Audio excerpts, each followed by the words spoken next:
सबका हार्दिक स्वागत करती हूँ जीवन उत्सव की इस अगली कड़ी में।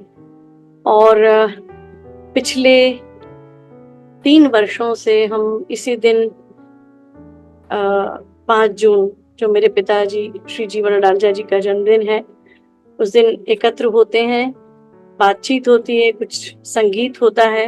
और ये मैं बता नहीं सकती कि मैं किन शब्दों में कहूँ, लेकिन मैं आप सबकी हृदय से कृतज्ञ हूँ कि आप सब अपना समय निकाल कर, बहुमूल्य समय आप यहाँ शामिल होते हैं इस कार्यक्रम में। और हम एक ऐसी शख्सियत को याद करते हैं जो मेरे पिता तो हैं ही, लेकिन एक श्रेष्ठ कलाकार भी हैं। और उनका जो कर्मठ व्यक्तित्व है, उनकी जिजीविषा, उनकी जो रचनात्मकता थी, उनका जो सरल और स्नेही और संवेदनशील स्वभाव, और एक अथक जिजीविषा उनके भीतर थी, जिससे उन्होंने न केवल अपनी कला को साधा, बल्कि अपने जीवन को, जिसमें इतनी चुनौतियां थीं, उसको भी आगे बढ़ाया निरंतर। कहीं वो रुके नहीं, कहीं थके नहीं। कला और जीवन में जो उन्होंने संतुलन साधा, वो अपने आप में मिसाल है। आप सब परिचित हैं हमारे परिवार से, और मैं जानती हूँ कि सबके मन में यही भाव है, और उनकी जो जगह बनी हुई है हम सबके मन में। देखिए, मुझे तो मेरे पिता होने के नाते वो हर वक्त याद आते हैं, वो माता जी का जो संघर्ष रहा, लेकिन वो आप सबसे भी बहुत ही गहरे जुड़े हुए थे। जो भी उनका जीवन था, वो मैं हमेशा ये मेरे मन में भाव आया, क्योंकि 3 वर्ष पूर्व पेंडेमिक के दौरान वे पार्थिव रूप से इस दुनिया में नहीं रहे, लेकिन वो हमारी यादों में है। उनका आशीर्वाद हमें मिलता है, उनकी प्रेरणा हमें निरंतर मिलती रहती है। तो मैं आप सबका पुनः हार्दिक स्वागत करती हूँ। हृदय से मैं कृतज्ञता व्यक्त करती हूँ कि आप सब इस आयोजन में इतनी तत्परता से, इतने स्नेह से, इतने उत्साह से आप शामिल होते हैं। जी, तो अभी इस संध्या का जो आरंभ है, क्योंकि ये एक सांस्कृतिक संध्या के रूप में इसकी परिकल्पना मैं करती हूँ, और महादेवी वर्मा जी की एक सुप्रसिद्ध कविता है, पंथ होने दो अपरिचित, प्राण रहने दो अकेला, से मैं आरंभ करना चाहती हूँ, जो मेरे पिता और माताजी दोनों की जो एक लगन थी, अनथक जिजीविषा थी, जो संकल्पशीलता थी उनकी, और जो कर्म चेतना थी, और लीक से हटकर चलने की जो उनमें एक भावना थी, और जो उन्होंने कर दिखाया, उस सबको व्यक्त करने वाली एक कविता है, जिसको मैंने स्मरणबद्ध किया है, आपके समक्ष प्रस्तुत करती हूँ। पंथ होने दो अपरिचित, प्राण रहने दो अकेला। पंथ होने दो अपरिचित, प्राण रहने दो अकेला। पंथ होने दो अपरिचित, प्राण रहने दो अकेला। घेर ले चाहे अमावन आज, कज्जल अश्रु में रिमझिमाले ये घिरा घन। घेर ले चाहे अमावन आज, कज्जल अश्रुओं से रिमझिमाले ये घिरा घन। और होंगे नयन सूखे, दिल बुझे और पलक रोके, आर्द्र चितवन में आ शत विद्युतों में दीप खेला। आर्द्र चितवन में आ शत विद्युतों में दीप खेला। पंथ होने दो अपरिचित, प्राण रहने दो अकेला। अन्य होंगे चरण हारे, और हैं जो लौटते देशूल को संकल्प सारे, अन्य होंगे चरण हारे। और हैं जो लौटते देशूल को संकल्प सारे, दुख व्रती उन्मद यह अमरता नापते पद, बांध देंगे अंक संस्कृति से तिमिर में स्वर्ण बेला, बांध देंगे अंक संस्कृति से तिमिर में स्वर्ण बेला। पंथों ने दो अपरिचित प्राण रहने दो अकेला, दूसरी होगी कहानी, दूसरी होगी कहानी। शून्य में जिसके मिटे स्वर, धूल में कोई निशानी। आज जिस पर प्रलय विस्मित मैं लगाती चल रही नित, मोतियों की हाट और चिंगारियों का एक मेला, मोतियों की हाट और चिंगारियों का एक मेला। पंथों ने दो अपरिचित प्राण रहने दो अकेला, पंथ होने दो अपरिचित प्राण रहने दो अकेला, पंथ होने दो अपरिचित प्राण रहने दो अकेला, प्राण रहने दो अकेला, प्राण रहने दो अकेला।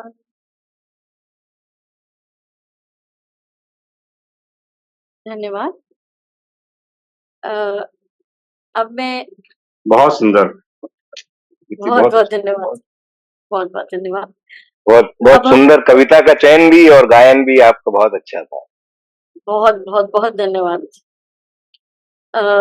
ये सब पापा का दिया हुआ संस्कार है संगीत का, और बस ईश्वर की कृपा और बड़ों का आशीर्वाद है।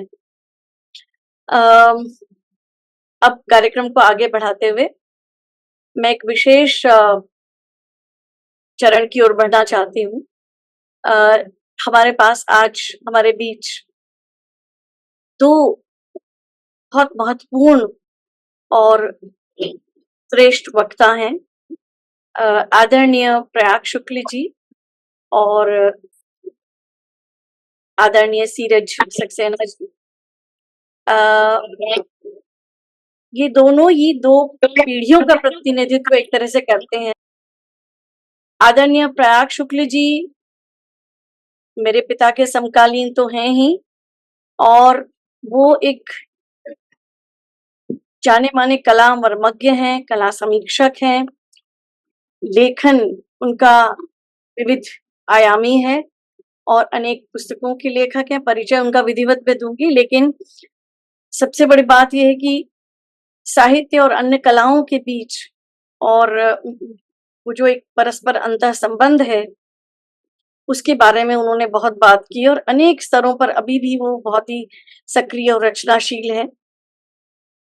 और सीरज जी भी बहुमुखी प्रतिभा संपन्न कलाकार हैं, जो मूर्ति कला में, चित्रकला में, ग्राफिक में, मतलब आप देखते जाएंगे कि कितनी कलाओं में उनका हस्तक्षेप है और बहुत सार्थक प्रयास इसमें वो कर रहे हैं।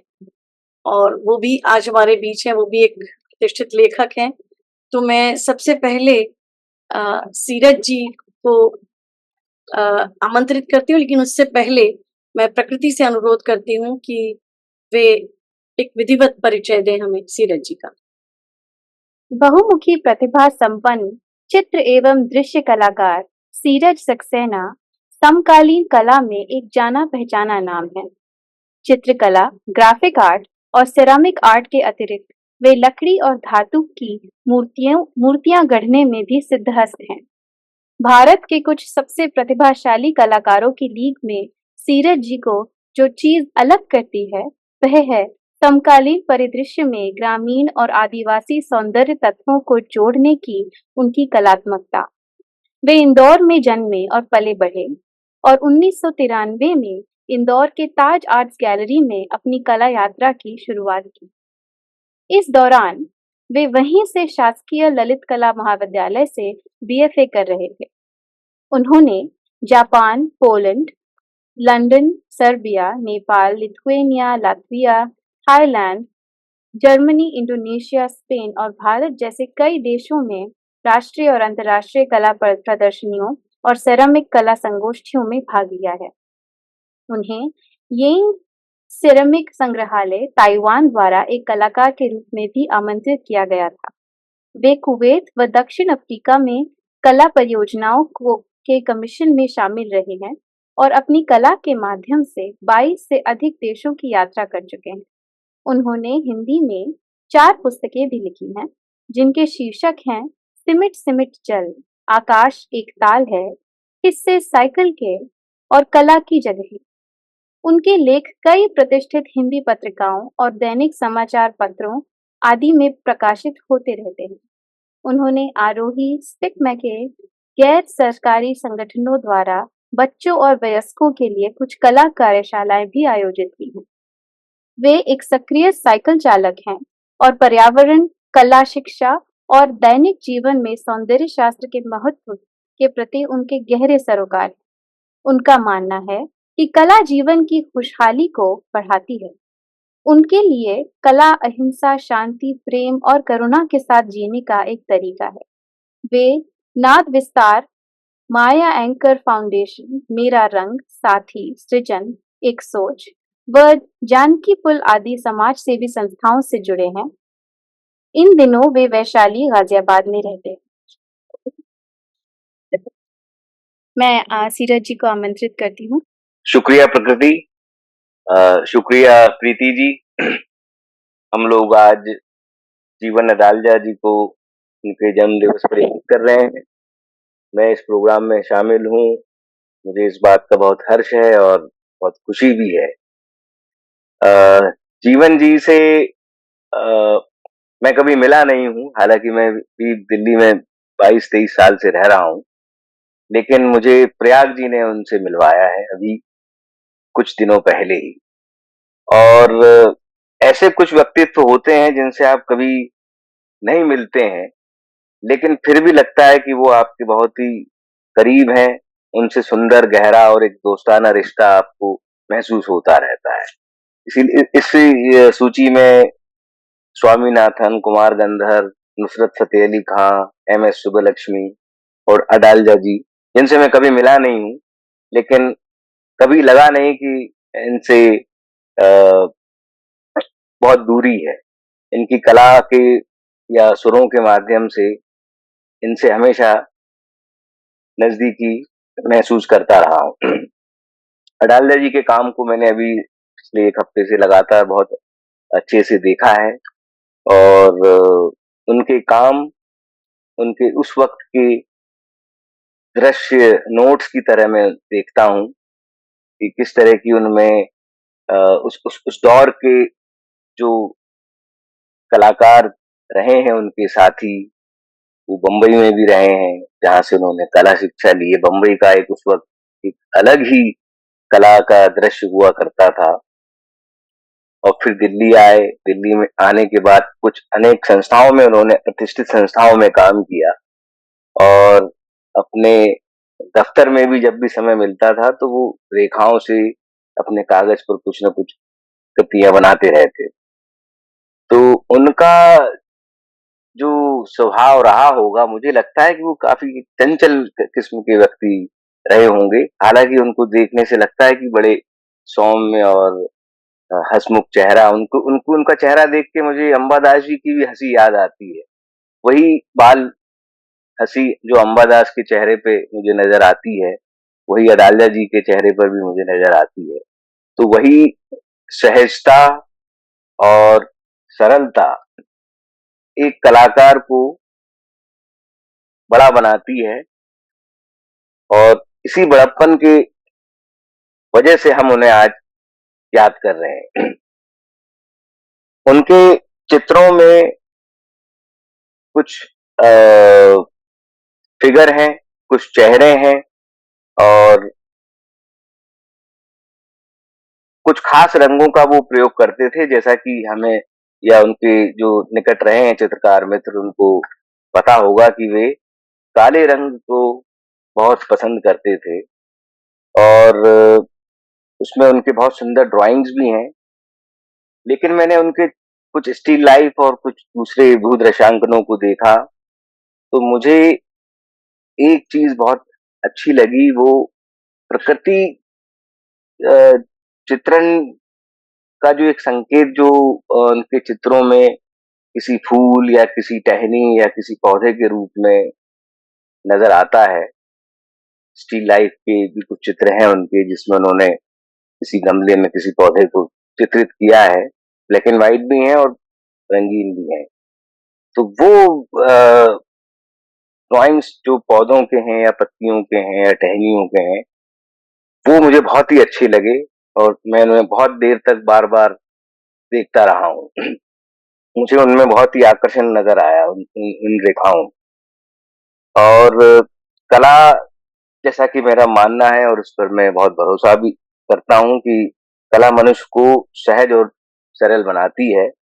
और इस सरल और सहज बनने में हम बहुत सारी दूसरी चीजों से स्वयं ही बच जाते हैं या अपने आप को बचा के रखते हैं। तो बाजार में या घर के बाहर दूसरे अ, मानसिक तनाव हैं या सामाजिक तनाव हैं या राजनीतिक तनाव है, उनसे भी हमें कला बहुत हद तक बचा कर रखती है।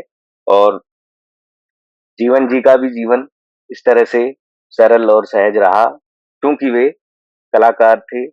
और उनके बहुत ही कुछ महत्वपूर्ण दोस्त भी रहे हैं, चित्रकार दोस्त।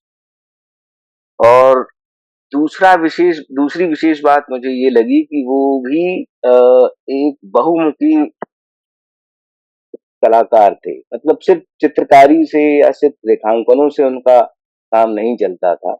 वो इसके प्रयोग के लिए ग्राफिक का भी इस्तेमाल करते थे, और कभी कुछ गीत भी गुनगुनाते थे। और इसी वजह से उन्होंने प्रीति जी को संगीत की भी शिक्षा दी। और हर कलाकार के जीवन में एक तरह का संघर्ष होता है, और मेरा मानना है कि संघर्ष का होना भी बहुत जरूरी है, ताकि जो चीजें हमें सरल सहजता से उपलब्ध हो जाती हैं, सरलता से उपलब्ध हो जाती है, तो उसका एक मूल्य हमें अगर हम उसको किसी संघर्ष की वजह से प्राप्त करते हैं, तो वो चीज हमारे लिए बहुत मूल्यवान हो जाती है, भले ही वो दूसरों की नजर में ज्यादा मूल्य न रखती हो। जैसे कि उनके दोनों बच्चे, प्रीति जी और उनके बड़े भाई, अब वो जीवन जी के लिए वो एक रत्न की तरह हैं, और उन्होंने उनको बहुत ही अच्छे से तराशा है। और वह प्रेम हमें नजर आता है कि इसी बात से कि वो हर वर्ष प्रीति जी अपने पिता को, अपने कलाकार पिता को याद करती हैं। और उस याद में एक समाज भी शामिल होता है, जिसमें प्रयाग जी हैं, प्रेम सिंह जी हैं, और दूसरे उनके परिवार के सदस्य हैं, दूसरे कलाकार मित्र लोग हैं। तो ये जीवन जी का जीवन में और भी जो विस्तार हो रहा है, उसी का परिणाम है, जो जीवन जी ने प्रीति जी को दिया। और प्रीति जी जीवन जी के जीवन को अभी भी विस्तारित कर रही हैं, और खुद भी काफी प्रफुल्लित महसूस करती होंगी, खुद भी बड़े उत्साह से वो काम करती हैं। तो ये बहुत अच्छा है। और जैसा कि मैंने कहा कि हर कलाकार का जीवन एक अलग तरीके के संघर्ष से गुजरता है, और गुजरना भी चाहिए, भले ही वो दृश्य कला के कलाकार हों या संगीत के हों या नाटक के हों या नृत्य के हों। क्योंकि संघर्ष ही कला को कलाकार को थोड़ा सा शार्पनेस प्रदान करता है, और यही शार्पनेस उस कलाकार की कृति में एक रोशनी की तरह उपस्थित होती है। और निश्चित ही एक बहुत ही कठिन और अ, अ, निश्चित ही कठिन रहा होगा जब अ, दोनों बच्चों को इस तरह से उन्होंने पाला, लेकिन कितनी प्रेम से, कभी भी उनको, दोनों बच्चों के लिए उन्होंने शायद कभी ऐसा कभी दुखी नहीं हुए होंगे वो कि हाँ, हमारी प्रीति नहीं देख पाती हैं, या हम मैं पेंटिंग करता हूँ but she can't watch what I do. लेकिन संगीत की जो उन्होंने शिक्षा दी, तो मुझे लगता है कि संगीत में भी जो 7 रंग होते हैं, और जिस तरह से अभी पंथ होने दो अपरिचित, प्राण रहने दो अकेला, ये इतनी सुंदर कविता का चयन प्रीति जी ने किया जिससे इस प्रोग्राम का शुभारंभ हुआ है। और साथ ही गायकी गायकी भी देखिए आप, वो जो सरलता और सहजता जो प्रीति जी के गाने में या उनके बात करने में हमें नजर आती है, मुझे लगता है कि वो जीवन जी से ही उन्हें मिली है। और ये हम सब महसूस भी करते हैं।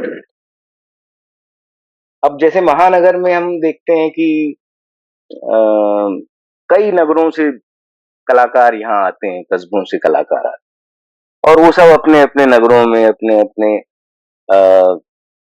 कस्बों में रहते हैं, और इस तरह से एक महानगर में भी वो जीते हैं और अपना जीवन यापन करते हैं, अपनी कला को प्रैक्टिस करते हैं। और यही वो बात है जो मनुष्य को थोड़ा और अधिक संवेदनशील मनुष्य बनाती है, और मनुष्य होने का विस्तार और अवसर हमें देती है। अब महानगर में कई सारी गतिविधियां, महत्वपूर्ण गतिविधियां, राजनीतिक, सामाजिक और पर्यावरण से संबंधित, कला से संबंधित कितने सारे आयोजन और चीजें होती हैं। तो कहीं ना कहीं इसमें जो सरल सहज स्वभाव के लोग हैं, वो उतने नहीं मुखर हो पाते हैं, लेकिन उनका काम जब उनके नजदीक कोई जाकर देखता है, तो उनका महत्व आसानी से समझा जा सकता है। पोलैंड में भी जीवन जी रहे हैं। पोलैंड में से मेरा भी काफी सरोकार है। मैं 7 बार जा चुका हूँ पोलैंड में, और वहां पर उन्होंने कला की थोड़ी शिक्षा ली है। स्वामीनाथन जी का भी उन्हें साथ मिला है। तो इस सब से हम उनके महत्व का अंदाजा लगा सकते हैं कि जीवन जी दृश्य कला में, समकालीन कला में एक महत्वपूर्ण शख्सियत हैं। भले ही वो हमारे बीच अभी नहीं है, लेकिन उनकी कृतियां प्रीति जी के पास हैं और उनके दूसरे कलेक्टर्स के पास में होंगी। उसकी वजह से हम उनको अभी भी महसूस और उपस्थित मान सकते हैं। उनके रेखांकनों का जो ताना बाना है, उसमें थोड़ा सा कुछ कला संघर्ष और एक व्याकुलता और अ, अ, उनके चेहरों के अगर आप आंखें देखें, तो एक तरह की एक आशान्वित चेहरे हैं उनके उनके चित्रों में। और कलाकार कुछ के बस में ज्यादा कुछ होता नहीं है। कलाकार बहुत सारी चीजों को कंट्रोल नहीं कर सकता है। जैसे वो उसकी नियति को कंट्रोल नहीं कर सकता है, वो किस परिवेश, किस भाषा का व्यक्ति है उसको कंट्रोल नहीं कर सकता है, समाज में उसकी क्या स्थिति होगी, या बाजार में, कला बाजार में उसकी क्या स्थिति होगी, उसको किसी चीज को कंट्रोल करना कलाकार के बस में नहीं है, या फिर एक बहुत बड़ा कठिन और जोखिम भरा काम है। कुछ कलाकार होते हैं जो शायद कर भी ले। कलाकार अगर कंट्रोल करता है तो वो अपने कैनवस या कागज पर रखी रेखाओं को कंट्रोल करता है, उन पर जो रंग लगाता है इसको कंट्रोल करता है, और वही उसका एक धार्मिक कार्य है तो वो बहुत अच्छे से शिद्दत से करता है। और यही कलाकार का धर्म मुझे अडालजा जी के चित्रों में, उनके रेखांकनों में, उनके ग्राफिक्स में और उनकी मुस्कान में नजर आता है। एक ऐसा शख्सियत जो अ, शायद ही कभी किसी से कोई शिकायत की हो उन्होंने। एक खुशनुमा इंसान और एक प्रेरणादायी कलाकार, खासकर युवाओं के लिए, जो कि कम चित्र या रेखाओं से बहुत कम ताल्लुक आजकल के युवा चित्रकारों का रह गया है। बहुत कम स्केचेस बनाते हैं क्योंकि कंप्यूटराइज्ड भी सब कुछ हो गया है। लेकिन जो हाथ से जो रेखाएं कागज पर निकलती हैं, आत्मविश्वास जो कि कलाकार के लिए बहुत जरूरी होता है, वह उसी से ही मिलता है। और जीवन जी पूरे वक्त, जब तक वो जीवित रहे, रेखाओं के करीब रहे, रेखाएं उनके साथ रहीं, और इसका प्रमाण है उनके चित्र और स्केचेस। मैं ऐसी शख्सियत जीवन अडाल्या जी को नमन करता हूँ और प्रयाग जी का बहुत बहुत शुक्रिया अदा करता हूँ कि उन्होंने मुझे एक जीवन जी के पूरे कला संसार से जुड़ने का, उसे देखने का, समझने का मौका प्रदान किया। प्रीति जी का भी आभार कि आपने मुझे जीवन जी के बारे में अपनी थोड़ी सी बुद्धि के अनुसार कुछ बोलने का मौका दिया। Thank you very much. बहुत बहुत शुक्रिया सीरज जी इस सुंदर वक्तव्य के लिए, और इस समग्रता में जिस तरह से आपने श्री जीवन अडालजा के व्यक्तित्व, उनके कृतित्व और पूरे परिवेश की बात की, और कला कलाकार की सहजता की बात की, उसकी मनुष्यता की बात की। बहुत सुंदर सीरज जी, मैं तहे दिल से आपका शुक्रिया अदा करती हूँ कि आपने ये निमंत्रण, हमारा आमंत्रण स्वीकार किया और आपने अपना बहुमूल्य समय हमें दिया। बहुत बहुत शुक्रिया। प्रयाग शुक्ल जी एक जाने माने कवि, कथाकार, कला समीक्षक, निबंधकार, अनुवादक, संपादक और सांस्कृतिक विषयों के टिप्पणीकार हैं। उनकी रचनाशीलता का फलक व्यापक और विविध रूपी है। उन्होंने अपने विपुल और बहुआयामी लेखन द्वारा साहित्य और कला जगत को न केवल समृद्ध किया है, वरन चिंतन की नई दिशाएं प्रदान की हैं। प्रयाग जी ने विभिन्न विधाओं में कई पुस्तकें लिखी हैं, जिसकी सूची बहुत लंबी है। वे लगातार लेखन में सक्रिय हैं और ये सूची निरंतर बढ़ रही है। मैं उनकी कुछ कृतियों का उल्लेख यहाँ करना चाहूंगी। यह जो हरा है, बीते कितने बरस, सुनैना, फिर यह न कहना समेत 10 कविता संग्रह, अकेली आकृतियां, इसके बाद और काई सहित 5 कहानी संग्रह, 6 यात्रा वृतांत और गठरी समेत 3 उपन्यास प्रकाशित हैं। उन्होंने कला, रंगमंच और फिल्म माध्यमों पर भी बहुतेरा लेखन किया है। प्रयाग जी ने कई प्रदर्शनियां क्यूरेट की हैं, जिनमें ड्राइंग 94, ड्राइंग 2014, रामकुमार के रेखांकनों की प्रदर्शनियां भी शामिल हैं। एक अनुवादक के रूप में उन्होंने रविंद्रनाथ ठाकुर की गीतांजलि का मूल बांग्ला से हिंदी अनुवाद किया है। उन्होंने जीवनानंद दास और शंख घोष की प्रतिनिधि कविताओं, बंकिम चंद्र के प्रतिनिधि निबंध और ओक्टावियो पाज की कविताओं का अनुवाद भी किया है। उन्होंने कल्पना, नव भारत टाइम्स, समकालीन कला, रंग प्रसंग, हिंदी फेमिना, संगना आदि पत्र पत्रिकाओं का संपादन और संपादन सहयोग किया है। हाल ही में उन्होंने जीवन अडालजा जी के समकालीन वरिष्ठ चित्रकार जे स्वामीनाथन पर एक चर्चित जीवनी भी लिखी है। वे साहित्य अकादमी अनुवाद पुरस्कार, शरद जोशी सम्मान, द्विजदेव सम्मान आदि से सम्मानित भी किए गए। मैं उनका स्वागत करती हूँ। तो बहुत अच्छा लग रहा है, सीरज ने इतना सुंदर वक्तव्य दिया है। प्रेम सिंह जी दिखाई पड़ रहे हैं, प्रीति और प्रकृति हैं, और आप सब हैं। जीवन अडालजा जी की याद इन दिनों में से बहुत ज्यादा आ रही। उसका एक कारण तो यही है जो अभी सीरज ने जिसका उल्लेख किया है।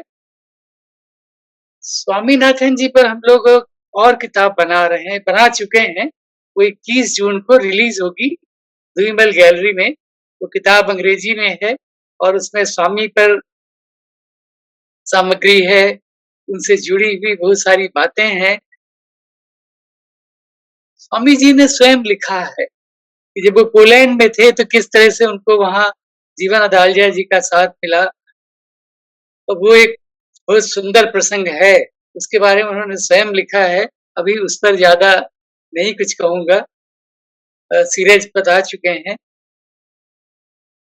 अदालजा जी की याद मुझे अक्सर आती है।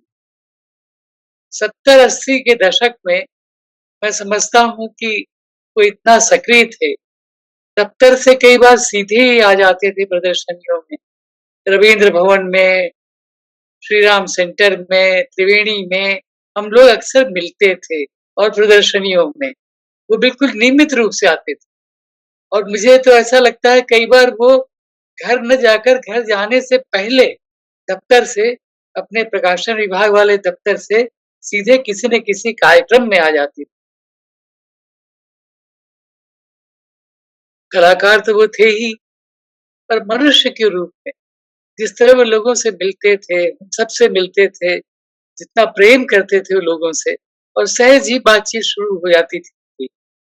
कभी-कभी तो बहुत नहीं बोलते थे, पर जब बोलना शुरू करते थे तो उनको सुनना अच्छा लगता था। वो कभी-कभी किसी कला के प्रसंग पर कुछ कहते थे कि मैं ऐसा सोचता हूँ और मेरी राय ये है, और वो सबको सुनना बहुत अच्छा लगता था। आईफैक्स में उनसे भेंट होती थी। मतलब उस समय जितनी जगहें हो सकती हैं कला आयोजनों की दिल्ली में, तो 2-3 लोगों की याद मुझे इस सिलसिले में बहुत अधिक आती है। एक तो हमारे कृष्ण आहूजा जी थे, जो बिल्कुल नियमित थे। हर प्रदर्शनी में उनको जाना ही जाना होता था। और एक अदालजा जी थे, उनके एक दक्षिण भारतीय शायद दफ्तर में ही उनके साथ काम करते थे, इसमें उनका नाम भूल रहा हूँ। वो भी उनके साथ हुआ करते थे और वो दोनों आते थे। ये बहुत सुंदर बात है। ऐसे लोगों को हम मिस करते हैं, और अदालजा जी को मैं सचमुच बहुत मिस करता हूँ, क्योंकि कलाकार वो थे के काम भी हम देखते थे, प्रदर्शनियों में, ग्रुप शोज़ में, पर कला के प्रति ये अनुराग बहुत बड़ी चीज़। वो दूसरों को सहज ही प्रेरित कर देते, और ये उनका गुण सबसे बड़ा मुझे लगता था कि वो आते ही लगता था कि एक ऐसा व्यक्ति आ गया, उनको देखते ही प्रेज़ेंस ऐसी थी कि sense of belonging to art, बहुत गहरी गहरी भावना में ये बिलॉन्ग करने की, कि मैं इसी का हूँ, मैं इसी के लिए बना हूँ, ऐसा भाव जगाते थे। और अभी सीरज ने इतने सुंदर तरीके से याद किया कि उन्होंने प्रीति को और प्रीति के बच्चों को, सबको कितना प्यार दिया, संगीत की दुनिया में प्रीति को ले गए। और अभी तो मैं प्रीति के बारे में भी कुछ कहना चाहता हूँ, क्योंकि प्रीति से मेरी बात बीच-बीच में हो जाती है। उसको उसको मैं बहुत ज़्यादा उससे मेरा बहुत प्रेम है, उसको बहुत प्रेम करता हूँ। वो अदालजा जी से अलग की बेटी है इस नाते भी, और उसका जो स्वभाव है। अब ये बात मैं क्यों कह रहा हूँ? ये बात इसलिए कह रहा हूँ कि इसमें कहीं न कहीं से अदालजा जी अपने आप शामिल हो जाते हैं, क्योंकि उनकी बेटी है। पर अलग से प्रीति उनकी एक बड़ी सुंदर रचना है। इतना धीरज, इतना गांभीर्य, इतने गुण, इतनी विनम्रता, उसकी विनम्रता मुझे चकित करती है। बहुत ज़्यादा विनम्र व्यक्ति, ऐसे व्यक्ति अब कहाँ मिलते हैं? नहीं मिलते, दिखाई नहीं पड़ते। भाषा के प्रति अनुराग, हिंदी के प्रति उसका जो अनुराग है, शिक्षण की दुनिया में, अपनी दुनिया में, कलाओं के प्रति जो अनुराग है, सच पूछिए तो वो मुझे बहुत प्रेरित करती है। हमारी फ़ोन पर कभी बात हो जाती है, और इस सिलसिले में जब बात हुई इस बार, तो मैं इसको आप कहते हैं कि कह सकते हैं कि एक तरह का मुझे बहुत अच्छा लगा कि वो याद कर रही है, उसको ये याद है कि मैं उसके पिता पर कुछ कहूँ। और अभी वो कह रही थी कि वो मेरे पिता थे, लेकिन वो कलाकार। इस बात का एहसास बच्चों में होना बहुत सुंदर बात, जो हमारे थे, और वो तो सबके थे। उन्होंने तो अपने को बाँट रखा था, और सचमुच बाँट रखा। अब थोड़ा-सा वहाँ की बात पर लौटता हूँ। पोलैंड की बात पर, जैसा स्वामी ने लिखा है कि पोलैंड में उनका क्या अनुभव, और वो थोड़ा-सा याद करने लायक है कि एक व्यक्ति जो विदेश में गया है, वहाँ रह रहा है और उसके साथी हैं, उसके कुछ भारतीय साथी हैं, उसके शिक्षक हैं, वो शहर है और वहाँ भी कला जगत से उन्होंने वही नाता बनाया था, जो नाता हम लोगों ने देखा। इसकी मैं कल्पना कर सकता हूँ कि कितनी गहराई से वो पोलिश संस्कृति के अंग बन गए थे। और देखिए, पोलैंड से एक चीज़ ये भी याद आती है, उस पर मैंने लिखा भी है, मेरा एक लेख भी है, पोलैंड के पोस्टर्स पर। तो पोलैंड के जो पोस्टर्स हैं, वो दुनिया में माने जाते हैं और उनके साथ ये है कि उसमें इमेज बनी होती है, लिखा लिखा बहुत कम होता है। आपको किसी संकेत से वो बता देते हैं कि ये संगीत की दुनिया का पोस्टर आप देख रहे हो या आप कला की दुनिया का किसी प्रदर्शनी का पोस्टर देख रहे हो या किसी फिल्म का पोस्टर देख, इसकी याद मैं इसलिए कह रहा हूँ, जो बात मैं पहले कह चुका हूँ कि उनमें एक गुण ये भी था, कभी-कभी वो बहुत देर तक चुप रहते थे और एक आध संकेत से अपनी बात कहते थे। वो तभी लंबी चर्चा करते थे जब उनका मन होता था। ऐसा नहीं कि सब समय वो शब्दों का एक वो ऐसे ही खर्च कर रहे हैं। तो शब्द के प्रति सावधानी, अपनी अपने संबंधों के प्रति सावधानी, ये भी याद है। उनके बहुत सारे मित्र थे, हम लोग तो थे ही। उनको हमारे जो क्रिटिक्स थे, कृष्णन थे, रिचर्ड बार्थोलोम्यू थे, वो सब शामें कई बार केशव जी थे, कुछ शामें याद आती हैं कि हम लोग कैसे बैठ कर के खाली अपने बीच नहीं, खाली कला समीक्षकों के बीच नहीं, उसमें कलाकार भी होते थे और कभी-कभी जीवन अदालजा जी होते थे और जो बात मैंने देखी वो चुपचाप सुनते थे। फिर कभी बीच में कुछ बोल देते थे या बाद में बोलते थे। मान लीजिए कोई चर्चा समाप्त हो चुकी है और हम और वो कहीं साथ हो लिए हैं और त्रिवेणी में या कहीं और जा रहे हैं, तो फिर रास्ते में वो थोड़ा और खुलते थे, कुछ और बात को आगे बढ़ाते थे। वो बात को आगे बढ़ाने वाले लोग,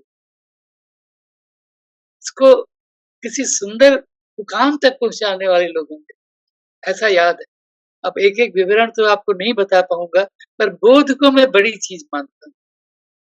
किसी व्यक्ति की उपस्थिति, उससे उपजने वाला बोध, वो बहुत प्रमुख होता है किसी भी व्यक्ति के जीवन में और इसे मैं अपना भाग्य ही मानता हूँ कि तमाम कलाकारों से, अभी मेरे परिचय में कहा गया, विभिन्न माध्यमों के कलाकारों से मिलने का, बातें करने का, उनके काम देखने का, उनको सुनने का, जो बोध मेरे भीतर, उसने मुझे बहुत समृद्ध किया और यह समृद्ध किया है जिन लोगों ने, उनमें से अदालजा जी थे, उनकी स्मृति को मैं नमन करता हूँ। स्मृति बड़ी चीज़ है, स्मृति जीवन को लौटाती। मेरे लिए आज जीवन अदालजा जी फिर से साक्षात हो गए।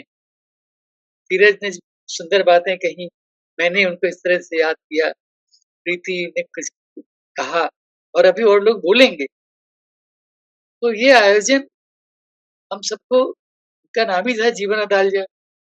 ये एक तरह का, जैसे इस तरह के आयोजन कुछ आप में कुछ जीवन को लौटाने वाले हो जाते, उसमें ऊर्जा भर देने वाले हो जाते। तो मैं प्रीति का बहुत आभारी और प्रकृति का कि ये आयोजन वो लोग करते हैं, लोगों को याद करते हैं, हम उससे जुड़ते हैं, हम उससे जुड़ते रहेंगे। आप सबका बहुत धन्यवाद, आभार। अंकल, मैं तो अभिभूत हूँ इसलिए कि आपने जिस स्नेह से, जिस बारीकी से और जिस समग्रता में पापा को याद किया, श्री जीवन अदालजा जी को, और क्योंकि ये और भी मूल्यवान हो जाता है क्योंकि आप उस दौर में लगातार, आप तो अभी भी इतने सक्रिय हैं और उस दौर में भी थे और आपके पास एक सुदीर्घ जीवन अनुभव है, जो मैंने अभी मैं ये भी सबसे साझा करना चाहती हूँ कि मैंने अभी अंकल द्वारा लिखी, प्रयाग जी द्वारा लिखी हुई स्वामीनाथन जी की जीवनी पढ़ी है और आप मानेंगे नहीं, उसको पढ़ते हुए मुझे ये महसूस हुआ जैसे वो दौर पूरी तरह से जीवित हो गया। और स्वामीनाथन जी के व्यक्तित्व, उनकी कला का, उनके सरोकारों का जिस तरह से उन्होंने विश्लेषण किया है, बीच-बीच में इतनी सुंदर बातें हैं उसमें कि एक दस्तावेज़ है, मुझे लगता है सबको पढ़नी चाहिए ये किताब। और जितना-जितना अ, मैंने अंकल के लेखन के बारे में जाना, मैं अंकल ही मेरे मुँह से निकलता है एक्चुअली, प्रयाग जी के ठीक विषय है। में जाना। जी, तो वो मैं मतलब इतना अभिभूत हो गई कि इतने सक्रिय लगातार केवल अपनी एक धुन में अंकल, मुझे लगता है कि जैसे लगातार वो सृजनशील रहते हैं और कितने स्तरों पर काम कर रहे हैं। और मुझे सच में पापा की याद आती है इसी रूप में कि जैसे मेरे पापा भी बहुत, और वो ज़्यादा जैसे वो मुखर नहीं थे, और लेकिन वो कला के प्रति जो उन्होंने कहा कि सेंस ऑफ बिलॉन्गिंग जो थी, जो लगाव था, और एक एक जैसे सीरज जी ने भी बात की, एक निष्कुंठ भाव से कभी उन्होंने कोई शिकायत नहीं की, ज़िंदगी से शिकायत नहीं की, लगातार वो रचते रहे। और वही जो स्नेह और सौहार्द था, उनका वो सबके साथ बना रहा, और मुझे हमेशा प्रेरित करता है कि हम इसी तरह हम जुड़ते रहें। और अंकल, आपका तहे दिल से, मतलब शुक्रिया शब्द से बहुत छोटा होगा, लेकिन बहुत-बहुत आपका धन्यवाद। आपने इतनी व्यस्तता में भी ये समय निकाला और हमारे साथ अपने भावनाएँ और विचार साझा किए।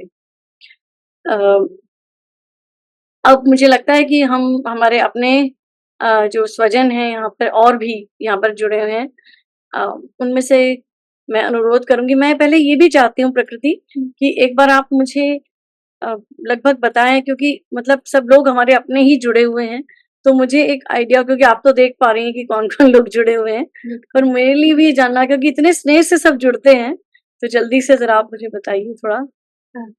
आकांक्षा, हुँ, अमृता बेरा, हुँ, अंशुली, हुँ, हुँ, भार्गवी, हुँ, नीलेश भाई, हुँ, नीलेश मोहन, हुँ, कुलतेन देसाई, जगदीप पारे, जयश्री कृष्ण, जय श्री कृष्ण। कोमल शाह, लक्ष्मी जी, माधवी, नीता सोनी जी, प्रेम सिंह अंकल, पापा, आवाज़ में। रमेश कुमार रवि, हुँ, शशि आंटी, अरे वाह! सब शालिका रानी, तनु, सुमित्रा आंटी, सुनीता, तपस्या जी, वंदना, सुधा आंटी। मैं आपका सबका तहे दिल से स्वागत करती हूँ। मेरे लिए बहुत हर्ष और गौरव का और सौभाग्य का विषय है कि आप सब जुड़े हुए हैं। अब मैं रवि जी से सबसे पहले अनुरोध करती हूँ, जो रवि जी एसआरसीसी, जो Shri Ram college of commerce में वो प्रोफेसर हैं हिंदी के और विभागाध्यक्ष हैं। स्वयं एक अ, सक्रिय लेखक हैं, प्रतिष्ठित लेखक हैं, व्यंग्यकार हैं, कवि हैं, निबंधकार हैं, और व्याकरण के संबंध में बहुत पुस्तकें लिखी हैं, कई पुरस्कारों से सम्मानित हैं। पर हमारे लिए आज इम्पोर्टेंट ये है कि उनका हमारे परिवार से बहुत लंबा एसोसिएशन रहा है, 40 वर्ष से भी अधिक हो गए हैं। तो मैं उनसे अनुरोध करूँगी कि वो पापा के बारे में कुछ कहें। धन्यवाद प्रीति। सबसे पहले तो इस बहुत ही आत्मीय और बहुत ही सार्थक आयोजन के लिए बधाई दोनों को मैं देना चाहूँगा, क्योंकि इस तरह का आयोजन बहुत ही विशिष्ट होता है। इसमें हमारी बहुत सी स्मृतियाँ, बहुत सी भावनाएँ अनायास ही उमड़ पड़ती हैं। और जैसा कि अभी बताया तुमने कि लगभग मैं अगर याद करूँ तो आज 44 वर्ष हो गए। 1979 में जब मैंने किरोड़ीमल कॉलेज में प्रवेश लिया था बीए के विद्यार्थी के रूप में, तो वहाँ मेरा परिचय नीरव अडालजा से हुआ और वह परिचय घनिष्ठ होता गया। और 1980 के मुझे ध्यान है कि मैंने पहली बार घर में आया, आपके अशोक विहार स्थित घर में, और जहाँ मुझे अनुमान है कि उस समय आप 11वीं कक्षा में पढ़ रही थी संभवतः, ऐसा कुछ मुझे ध्यान आ रहा है मोटा मोटा सा। तो और बहुत ही उस समय आंटी जी और अंकल दोनों ही बहुत निकट से देखा उनको, लगातार आजीवन जिसे कहें जब तक वे रहे। और आज वो सारी स्मृतियां एकदम मानस पटल पर अंकित होती चली जा रही हैं। और इतना स्नेह हमें मिलता था दोनों से ही। आंटी जी तो बहुत ही स्नेह करती थी और किस तरह से खाना खिलाती थी बैठ करके, बिठा करके, और वो पराठे वो सब याद आ रहे हैं आज मुझे, जो वे हमें प्यार से खिलाती थी। और आज चूंकि हम बात अंकल जी की कर रहे हैं, तो जब मैं अतीत की ओर लौटता हूँ तो मैं देखता हूँ कि उनका जो व्यक्तित्व है बहुत ही अद्भुत था। वे जितने बड़े कलाकार थे उतने ही बड़े मनुष्य थे, और उनके भीतर जिस तरह की सहजता, सौम्यता, आत्मीयता थी, तो बहुत कम देखने को मिलती है। और कई बार तो मैंने देखा कि कुछ कलाकार इतने मूडी होते हैं, कुछ में ना जाने कहाँ से इतना अहम आ जाता है कि वे किसी से सहज रूप से बात तक करना पसंद नहीं करते। कई ऐसे ही कलाकार भी मैंने देखे हैं, लेकिन अंकल जी बिल्कुल अलग थे। सरकारी नौकरी में थे, ऊंचे पद पर थे, एक अलग पक्ष है, लेकिन जिस तरह की कलाकृतियां उन्होंने गढ़ी, जो चित्र उन्होंने बनाए, अगर उन चित्रों पे मैं आज विचार करता हूं तो मैं देखता हूं कि उनके केंद्र में आधी आबादी की विविध छटाएं हैं, उसकी भाव भंगिमाएं हैं, मनोदशाएं हैं, और उन्होंने अपनी एक अलग शैली विकसित की। कितने भी चित्र लगे हों, उनके बीच से उनके चित्र को पहचानना एकदम सरल होता था, क्योंकि उनके चित्र मुझे कई बार मुझे जाने का अवसर मिला कलादीर गांव में, जहां वे चित्र प्रदर्शनी उनकी एकल भी होती थी, औरों के साथ भी होती थी। तो उनके चित्र एकदम अलग से ही, दूर से ही पहचाने जाते थे, और उनमें चित्र ऐसे लगता थे चित्र मानो संवाद कर रहे हैं। और जो नारी की छवियां हैं ये बहुत ही संवेदनाओं से भरपूर हैं, ऐसा लगता है बोल उठेंगी जैसे। और वे अपने अनुभव इतने उत्साह से बताया करते थे और इतने प्यार से बताते थे कि मैं आज याद कर रहा हूं। वैसे वे बहुत मितभाषी कहूं मैं उन्हें, या कहूं मृदुभाषी, दोनों थे। बहुत नपातुला बोलते थे। कभी मैंने उनके मुंह से कोई अनर्गल, अनावश्यक शब्द या किसी प्रकार का अपशब्द नहीं सुना। मतलब कल्पना ही नहीं कर सकते कि उनके मुख से कभी निकलेगा। इतना बहुत ही सोच समझ के बोलने वाले, और कभी मैंने उनको किसी पे नाराज होते नहीं देखा। हमेशा उनके चेहरे पर एक ऐसी मुस्कुराहट रहती थी जो किसी को भी अपना बना ले। और वे अपने विदेश के अनुभव, पोलैंड के अनुभव बताया करते थे, तो उनको सुनकर के हमें लगता था कि अरे, इतनी कम उम्र में इन्होंने इतनी बड़ी बड़ी उपलब्धियां प्राप्त कर रखी हैं, कितनी बड़ी बड़ी स्कॉलरशिप, फेलोशिप उनको मिली, जिस पर वे देश विदेश में जाते रहे। लेकिन जरा भी नाम मात्र के लिए, लेश मात्र के लिए अहंकार कहीं उनके भीतर कभी दिखाई नहीं दिया। उनकी ये विनम्रता, उनकी सहजता, उनके भीतर बच्चे जैसा उत्साह, जिजीविषा, और जो उनकी संघर्ष क्षमता थी, उसका तो कोई मुकाबला ही नहीं है। मैं कल्पना करता हूं कि क्या स्थिति रही होगी एक पिता के रूप में, जब उन्हें लगा होगा कि उनकी दोनों संतान इस प्रकार के विशेष लक्षणों से युक्त हैं।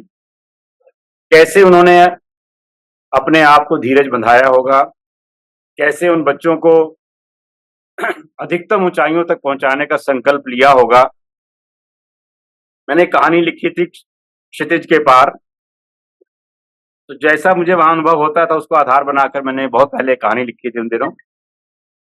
तो मुझे कल्पना, कहानी क्योंकि लेखक है तो कल्पना भी कर लेते ही हैं, लेकिन मुझे लगता है कि मेरी कल्पना जरूर ही उनके जीवन की वास्तविकताओं से जुड़ी हुई थी। कोई महत्वाकांक्षाएं उस तरह की नहीं दिखाई दी मुझे कभी उनमें, कि किसी तरह की जोड़ तोड़ करके आगे बढ़ जाएं, कोई किसी पुरस्कार, किसी बड़े पद के लिए भाग दौड़ करें, बिल्कुल नहीं।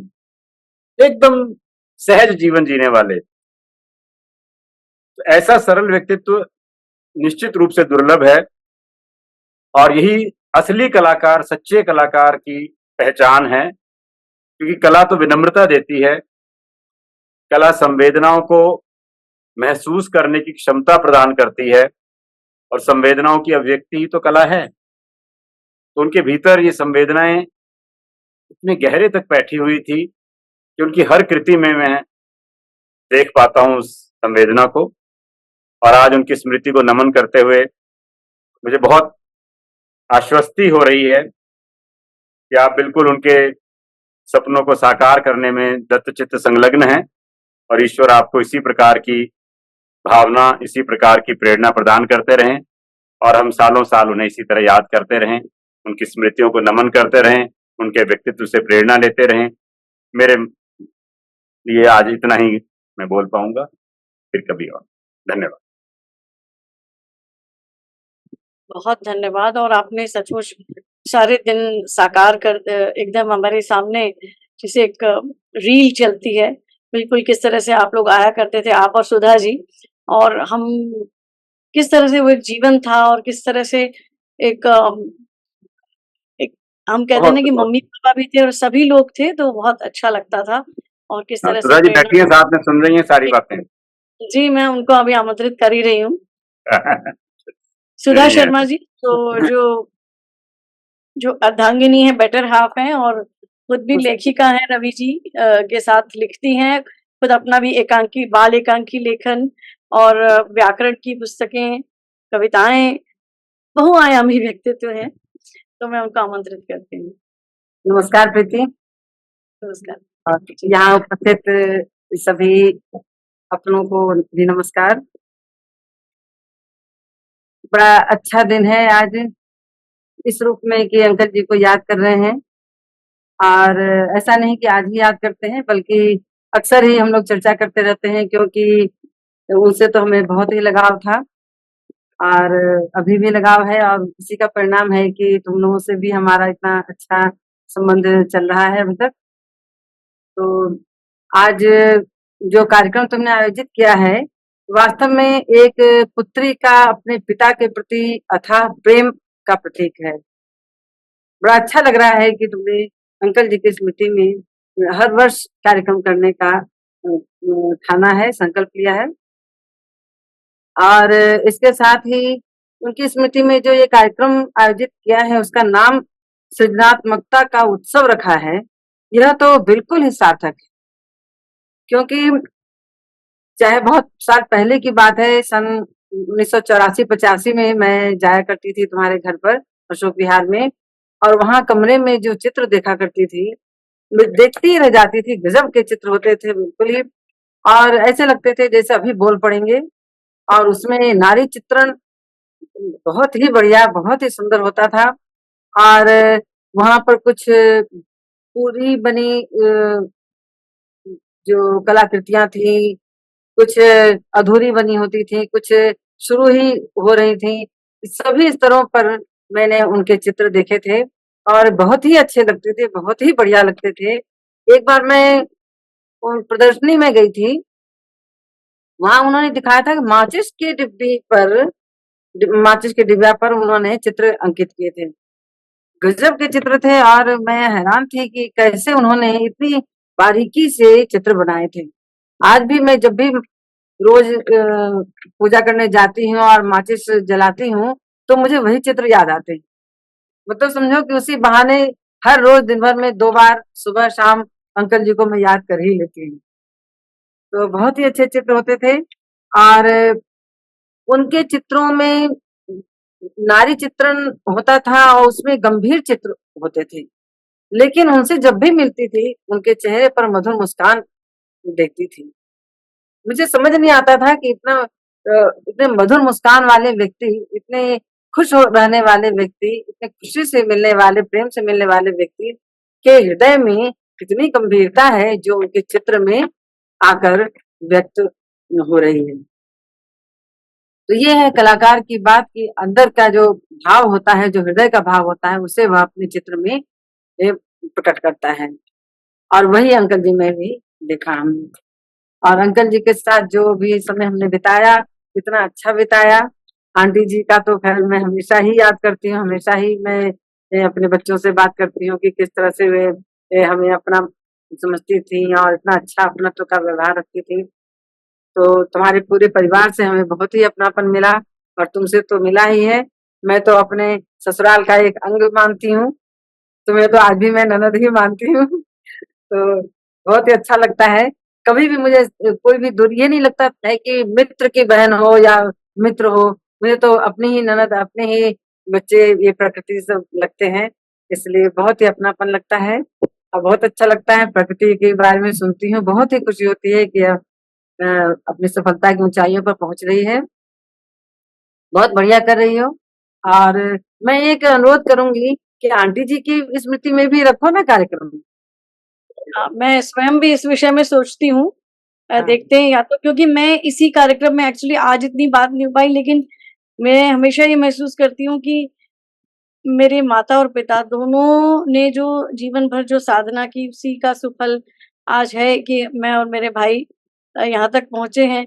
और केवल इसी क्षेत्र में नहीं, मम्मी और पापा का साथ हमेशा इस रूप में भी रहता था कि पापा हर पेंटिंग जब बनाते थे, तो पहले मम्मी को दिखाया करते थे। तो उनका साथ मैं एक मतलब एक उदाहरण था प्रथम दर्शिका। कपल्स के लिए, हाँ, कपल्स के लिए भी। और बेटे-बेटी में उन्होंने कभी फ़र्क नहीं किया और कभी इस बात का दुःख नहीं मनाया कि हमारी दोनों संतानें दृष्टिबाधित हैं। मतलब एक सहज, इसीलिए मैंने इस कार्यक्रम का नाम जीवन उत्सव रखा है। लेकिन आपने जो सुझाव दिया है, उस पर मैं कैसे इसको क्रियान्वित करती हूँ, उस हाँ, पर मैं उसमें ज़रूर ऐसे लिख सकती हो कि जीवन रंजना उत्सव। हाँ, हाँ, जीवन हाँ, रंजना उत्सव। हाँ, यही बात। और उनके स्वर्ण जयंती जब 50वीं विवाह की 50वीं वर्षगांठ हुई थी, वो भी हाँ हमें जी। याद है कितने धूमधाम से बढ़िया से मनाई। कितना बिल्कुल। और उस अच्छा पर मैंने मनाया खाना जी, और उस पर मैंने कविता भी लिखी थी उनकी स्वर्ण जयंती पर, तो वो हाँ, उनके जीवन संघर्ष पर है। तो आज का कार्यक्रम भी वैसे मैं मानती हूँ कि हम एक तरह से उन दोनों को ही सेलिब्रेट करते हैं, पर बिल्कुल। फिर भी, है ना? अब क्योंकि मैं उनकी त्याग तपस्या है, उसे बिल्कुल ही अनदेखा नहीं कर सकते हैं। उनमें जो भावना थी, किस तरह से वे पूरा परिवार चला रही थी, कैसे आर्थिक हो या शारीरिक हो या मानसिक हो, हर रूप में कैसे तुम लोगों के साथ खड़ी रही, हर क्षेत्र में। तो वही मैं हमेशा, मैं इस बात को हमेशा हर अनुकरणीय। पल याद भी रखती हूँ। और ये सच है कि उन्हीं की साधना का सुफल है। उन दोनों ने जो मिलकर की, एक दूसरे को एक तरह का अपराजय बोध रहा उनमें, कभी थकने नहीं दिया, कभी रुकने नहीं दिया। तो वही बिल्कुल। जी। सो अब मैं प्रेम बहुत बहुत सिंह अंकल, धन्यवाद। बहुत बहुत बहुत धन्यवाद बहुत दीदी। धन्यवाद बहुत सुधा जी, अच्छा लगा मुझे। आपको, रवि जी को, कि आप शामिल हुए, आपने इतना अपना बहुमूल्य समय दिया और इतनी सुंदर यादें साझा की हमसे। प्रेम सिंह अंकल, मैं आपसे अनुरोध करूं, मैं आप कुछ शब्द कहें, क्योंकि आपका तो उनका एक अलग ही साथ रहा, ग्रुप शोज आपके साथ हुए, एक अलग मित्रता का अलग ही मुकाम था। तो आवाज आ रही है हमारी? जी जी जी, आंटी भी है ना, आंटी को भी नमस्कार। हाँ जी, नमस्कार। तो जीवन अडालजा वो अपने आप में एक जीवन थे, और उस जीवन के में जो रंग थे, उस रंगों से मेरी दोस्ती हुई। तो मैं ये सोचता हूँ कि मैं 67 में मुझे डीएवीपी में जॉब मिल गई थी। तो मेरा ऑफिस जो है उधर करजन रोड पे होता था, तो ये पब्लिकेशन डिवीजन में थे। तो इनके साथ एक इनके सीनियर थे जो रंगास्वामी सारंगन थे, जी तो जी जी। उनसे मेरी दोस्ती पहले हुई। फिर उन्होंने मुझे अडालजा साहब के साथ इंट्रोड्यूस करवाया। बस उस दिन के बाद जो है हम इतना एक दूसरे से मिले, तो और मतलब उस मिलने में मतलब ये हो गया कि हमें इकट्ठे ही रहना चाहिए। जी तो उस उसके उसको देखते हुए, मतलब प्रेम को, या स्नेह को, या एक जो म्यूचुअल एडमिरेशन थी, जो एक म्यूचुअल रिस्पेक्ट थी, जो एक दूसरे के काम के लिए, या एक दूसरे की शख्सियत के लिए, तो उसने हमारे अंदर एक ऐसी भावना पैदा की कि क्यों ना हम इकट्ठे होके एग्जिबिट करेंगे। तो तीसरे जो मतलब आर्टिस्ट थे जो है हमारे साथ जुड़े, तो वो थे के दमोदर। तो जी। हम तीन लोगों ने मिलके जो है एक ग्रुप बनाया, और ग्रुप बना के जो है तो हम बैठते थे, बात करते थे, और अपना प्लान करते थे कि भाई शो कहाँ करना है। तो उसमें से हमने जो है जो मैक्सिमम शोज हैं जो, तो हमने चंडीगढ़ में किए, दिल्ली में किए और बॉम्बे में किए। तो शो करते करते हमें ये एहसास हो गया था कि ये एक ही आत्मा है जो तीनों में है। जी। तो और इतनी ट्रांसपेरेंसी थी हमारी दोस्ती में, तो हमें कभी कोई किसी किस्म का जो है डिस्टेंस नहीं लगा। अगर दामोदरन की अच्छी पेंटिंग है तो हम सोचते थे हमारी अच्छी पेंटिंग है, अगर अडालजा साहब की एक अच्छी पेंटिंग है तो लगता था कि ये हमारी अच्छी पेंटिंग है। अगर सारंगन साहब ने कुछ ऐसा किया तो हम भी all four were taking pride in that. तो ये हमारी दोस्ती की एक स्ट्रेंथ भी थी और एक इंस्पिरेशन भी थी। तो और इससे जो बड़ी बात थी वो ये बात थी कि हम जो है मतलब मैं सोचता हूँ कि जो 47 के बाद जो मॉडर्न इंडियन आर्ट की मूवमेंट शुरू हुई, तो वो आखिरी मतलब 80s तक जाते हुए वो एक तरह के गोल्डन पीरियड था। तो हम उस गोल्डन पीरियड में इकट्ठे थे। तो इस मतलब टुगेदरनेस में हम ये भी देखते थे हमारे में अलग क्या, कि कलाकार तो एक क्रिएटिव व्यक्तित्व का वो है। तो हम ये सोचते थे, जो फिर मतलब हमने देखा कि जो एक रीजनल डिस्टिंक्टिवनेस है जो हम अपने मिनिएचर पेंटिंग में देखते हैं, ये मेवाड़ कलम है, ये कांगड़ा कलम है, ये जो है किशनगढ़ है, तो वो हम जब एक दूसरे का काम देखते थे तो हमें उसमें एक रीजनल डिस्टिंक्टिवनेस जो है उसका एक एक्सपीरियंस होता। वो एक्सपीरियंस क्या था कि जैसे मतलब जीवन अडालजा जी थे, जब हम उनका काम देखते थे तो काम तो जीवन अडालजा का था, लेकिन साथ में जो उनकी सेंसिबिलिटी थी तो वो जो है उसमें गुजरात रिप्रेजेंट करता था। तो ये मैं सोचता हूँ कि जो ये डिस्टिंक्टिवनेस है, ऐसे ही सारंगन साहब में थी। वो साउथ इंडिया से थे, तो उनका जब हम काम देखते थे तो हम देखते थे कि ये इंडियन सेंसिबिलिटी तो है, लेकिन इंडियन सेंसिबिलिटी में जो साउथ इंडिया से आर्टिस्ट है तो उसमें उसका जो है हमें संवेदनशीलता रिफ्लेक्ट करती थी।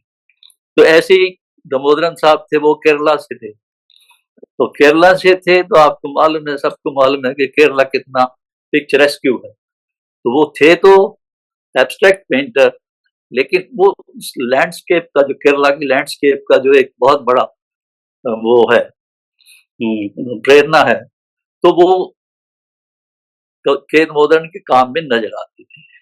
तो मैं जो था पंजाब में था, तो मैंने मेरी जो कला है जो है मतलब ज्यादा नेचर से इंस्पायर्ड है। तो हम ये सोचते थे क्योंकि पंजाब आपको जानते हैं मतलब कि भाई मतलब खेत ही खेत है वहां पे, और 12 महीने में कुछ ना कुछ उसमें होता रहता है। तो उसका जो एक टेक्सचर है, उसका एक कलर है, जो उसकी एक फ्रेग्रेंस है, और मैं उसको किसी तरीके से अपने काम में लाना चाहता था। तो ये जो एक मतलब ग्रुप बना था, तो ये हम मतलब जैसे मैंने पहले बताया कि हम आर्टिस्ट तो 4 थे, लेकिन ये था कि हम मतलब चारों एक दूसरे से अलग भी थे, और अलग कैसे थे जो मैंने अभी बताया। तो दूसरा ये था कि मैं 2001 में जब कॉलेज ऑफ आर्ट से रिटायर हुआ तो मैं दिल्ली चला गया। तो दिल्ली जाने के बाद जो है कुछ और ज्यादा हमारी दोस्ती हो गई। उसमें से सरंगन साहब चले गए, फिर उसके बाद जो है दामोदरन साहब चले गए। तो फिर हमारे एक दोस्त और हैं, बहुत अच्छे इंसान हैं वो भी, और बहुत अच्छे कलाकार भी हैं। तो सानी साहब जो है उनको हमने अपने साथ एसोसिएट किया। तो सानी साहब, डालजा साहब, माई सेल्फ और दामोदरन, फिर उसके बाद हम चारों जो है अलग अलग शहरों में अपनी प्रदर्शनी करते थे। तो उस प्रदर्शनी तो हम करते थे, लेकिन जो 10 दिन रहने का और साथ में सफर करने का जो एक एहसास था, वो अपने आप में एक बहुत बड़ा वो था कि एक तरह की मतलब लगता था कि आप जी रहे हैं और दोस्तों के साथ जी रहे हैं। तो कई बार तो ये होता था कि हमारे घर से फोन आता था। डालजा साहब भी जब चंडीगढ़ आते थे तो अब वो कई बार भूल जाते थे फोन करना घर में, तो घर से फोन आता था कि आपको चंडीगढ़ जाके क्या हो जाता है कि आप सब तो भूल ही जाते हो। तो फिर डालजा साहब जो है थोड़े से ब्लश भी करते थे और इमीडिएटली बात भी करते थे। तो ऐसी थी हमारी दोस्ती जो है। उसके बाद क्या हुआ कि मैं जैसे गढ़ी में काम कर रहा था, तो प्रीति को उस वक्त जॉब मिल गई थी लेडी श्री राम कॉलेज में, तो उसको वहाँ मकान भी मिल गया था, फर्स्ट फ्लोर पे था अगर मेरी मेमोरी ठीक है तो। तो एक दिन डालजा साहब मेरे पास आए तो मुझे कहने लगे कि चलो प्रीति के घर चलते हैं, साथ में घर भी देख लेना और बैठ के चाय पीते हैं वहां पे। तो ये मैं सोचता हूँ कि one of the most cherished memories है मेरे लिए कि हम वहां से गए, गढ़ी से बहुत कोई दूर नहीं है ज्यादा, तो हम वहां गए तो वहां प्रीति और इनके हस्बैंड और ये बेटी जो बैठी हुई है ये तो बहुत छोटी थी उस वक्त तो हम वहां गए और मतलब प्रीति से मिले।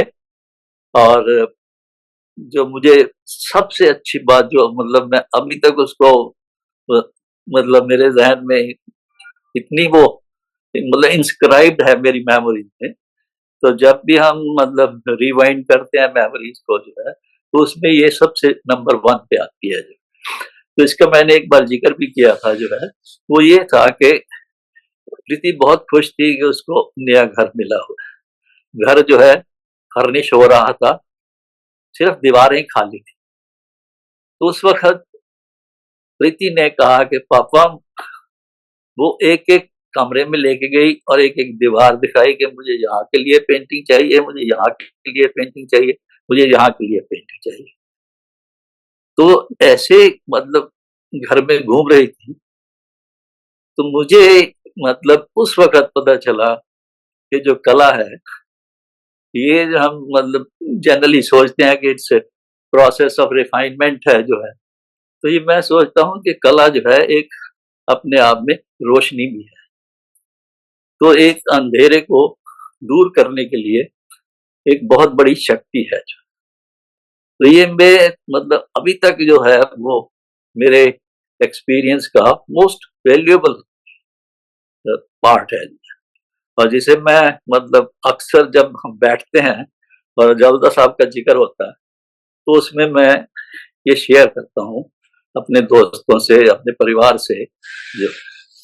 तो बाकी मतलब ये है कि डालजा साहब जब काम करते थे वो ये नहीं देखते थे कि मुझे जैसे आज के कलाकार जो हैं वो मुझे फेब्रियानो का पेपर चाहिए, मुझे कैंसन का पेपर चाहिए। तो उनमें जो एक खासियत थी और जो मैं सोचता हूँ कि हर एक आर्टिस्ट में होनी चाहिए, वो खासियत ये थी कि जब वो इंस्पायर्ड फील करते थे तो उनके लिए कोई भी सरफेस जो है पेंटिंग करने के लिए आइडियल होता था। और दूसरा जो मैंने देखा है उनको, उन्होंने आपने देखा भी होगा जो उनकी कला से वाकिफ हैं, तो उन्होंने देखा भी होगा कि उनके जो मतलब एक्सप्रेशंस हैं वो अलग अलग कागजों पे हैं, अलग अलग सरफेसेस पे है। और दूसरा जो है अलग अलग जो है फॉर्मेट में है, वो छोटे से छोटे फॉर्मेट में भी है और बड़े में भी है। तो ये उनकी एक मैं सोचता हूँ कि प्रतिभा प्रतिष्ठा का ये एक जो है प्रमाण है। तो क्योंकि उन दूसरा ये है कि भाई मुझे जब वो अपने प्रीति के यहाँ आए हुए थे कोविड के टाइम पे, तो वहां उन्होंने बहुत सारी ड्राइंग की। तो कई बार मैं हैरान होता था कि 12:30-1 बजे मुझे व्हाट्सएप करते थे कि ये मैंने ड्राइंग की है। तो मैंने कई बार पूछा भी कि आप जो है जाग रहे हो इस वक्त के? हाँ मैं जाग रहा हूँ और मैं काम कर रहा हूँ। तो इतना मतलब उनके लिए जो है मतलब कला जो है एक तरह का जीने का मतलब साधन था, जो माध्यम था।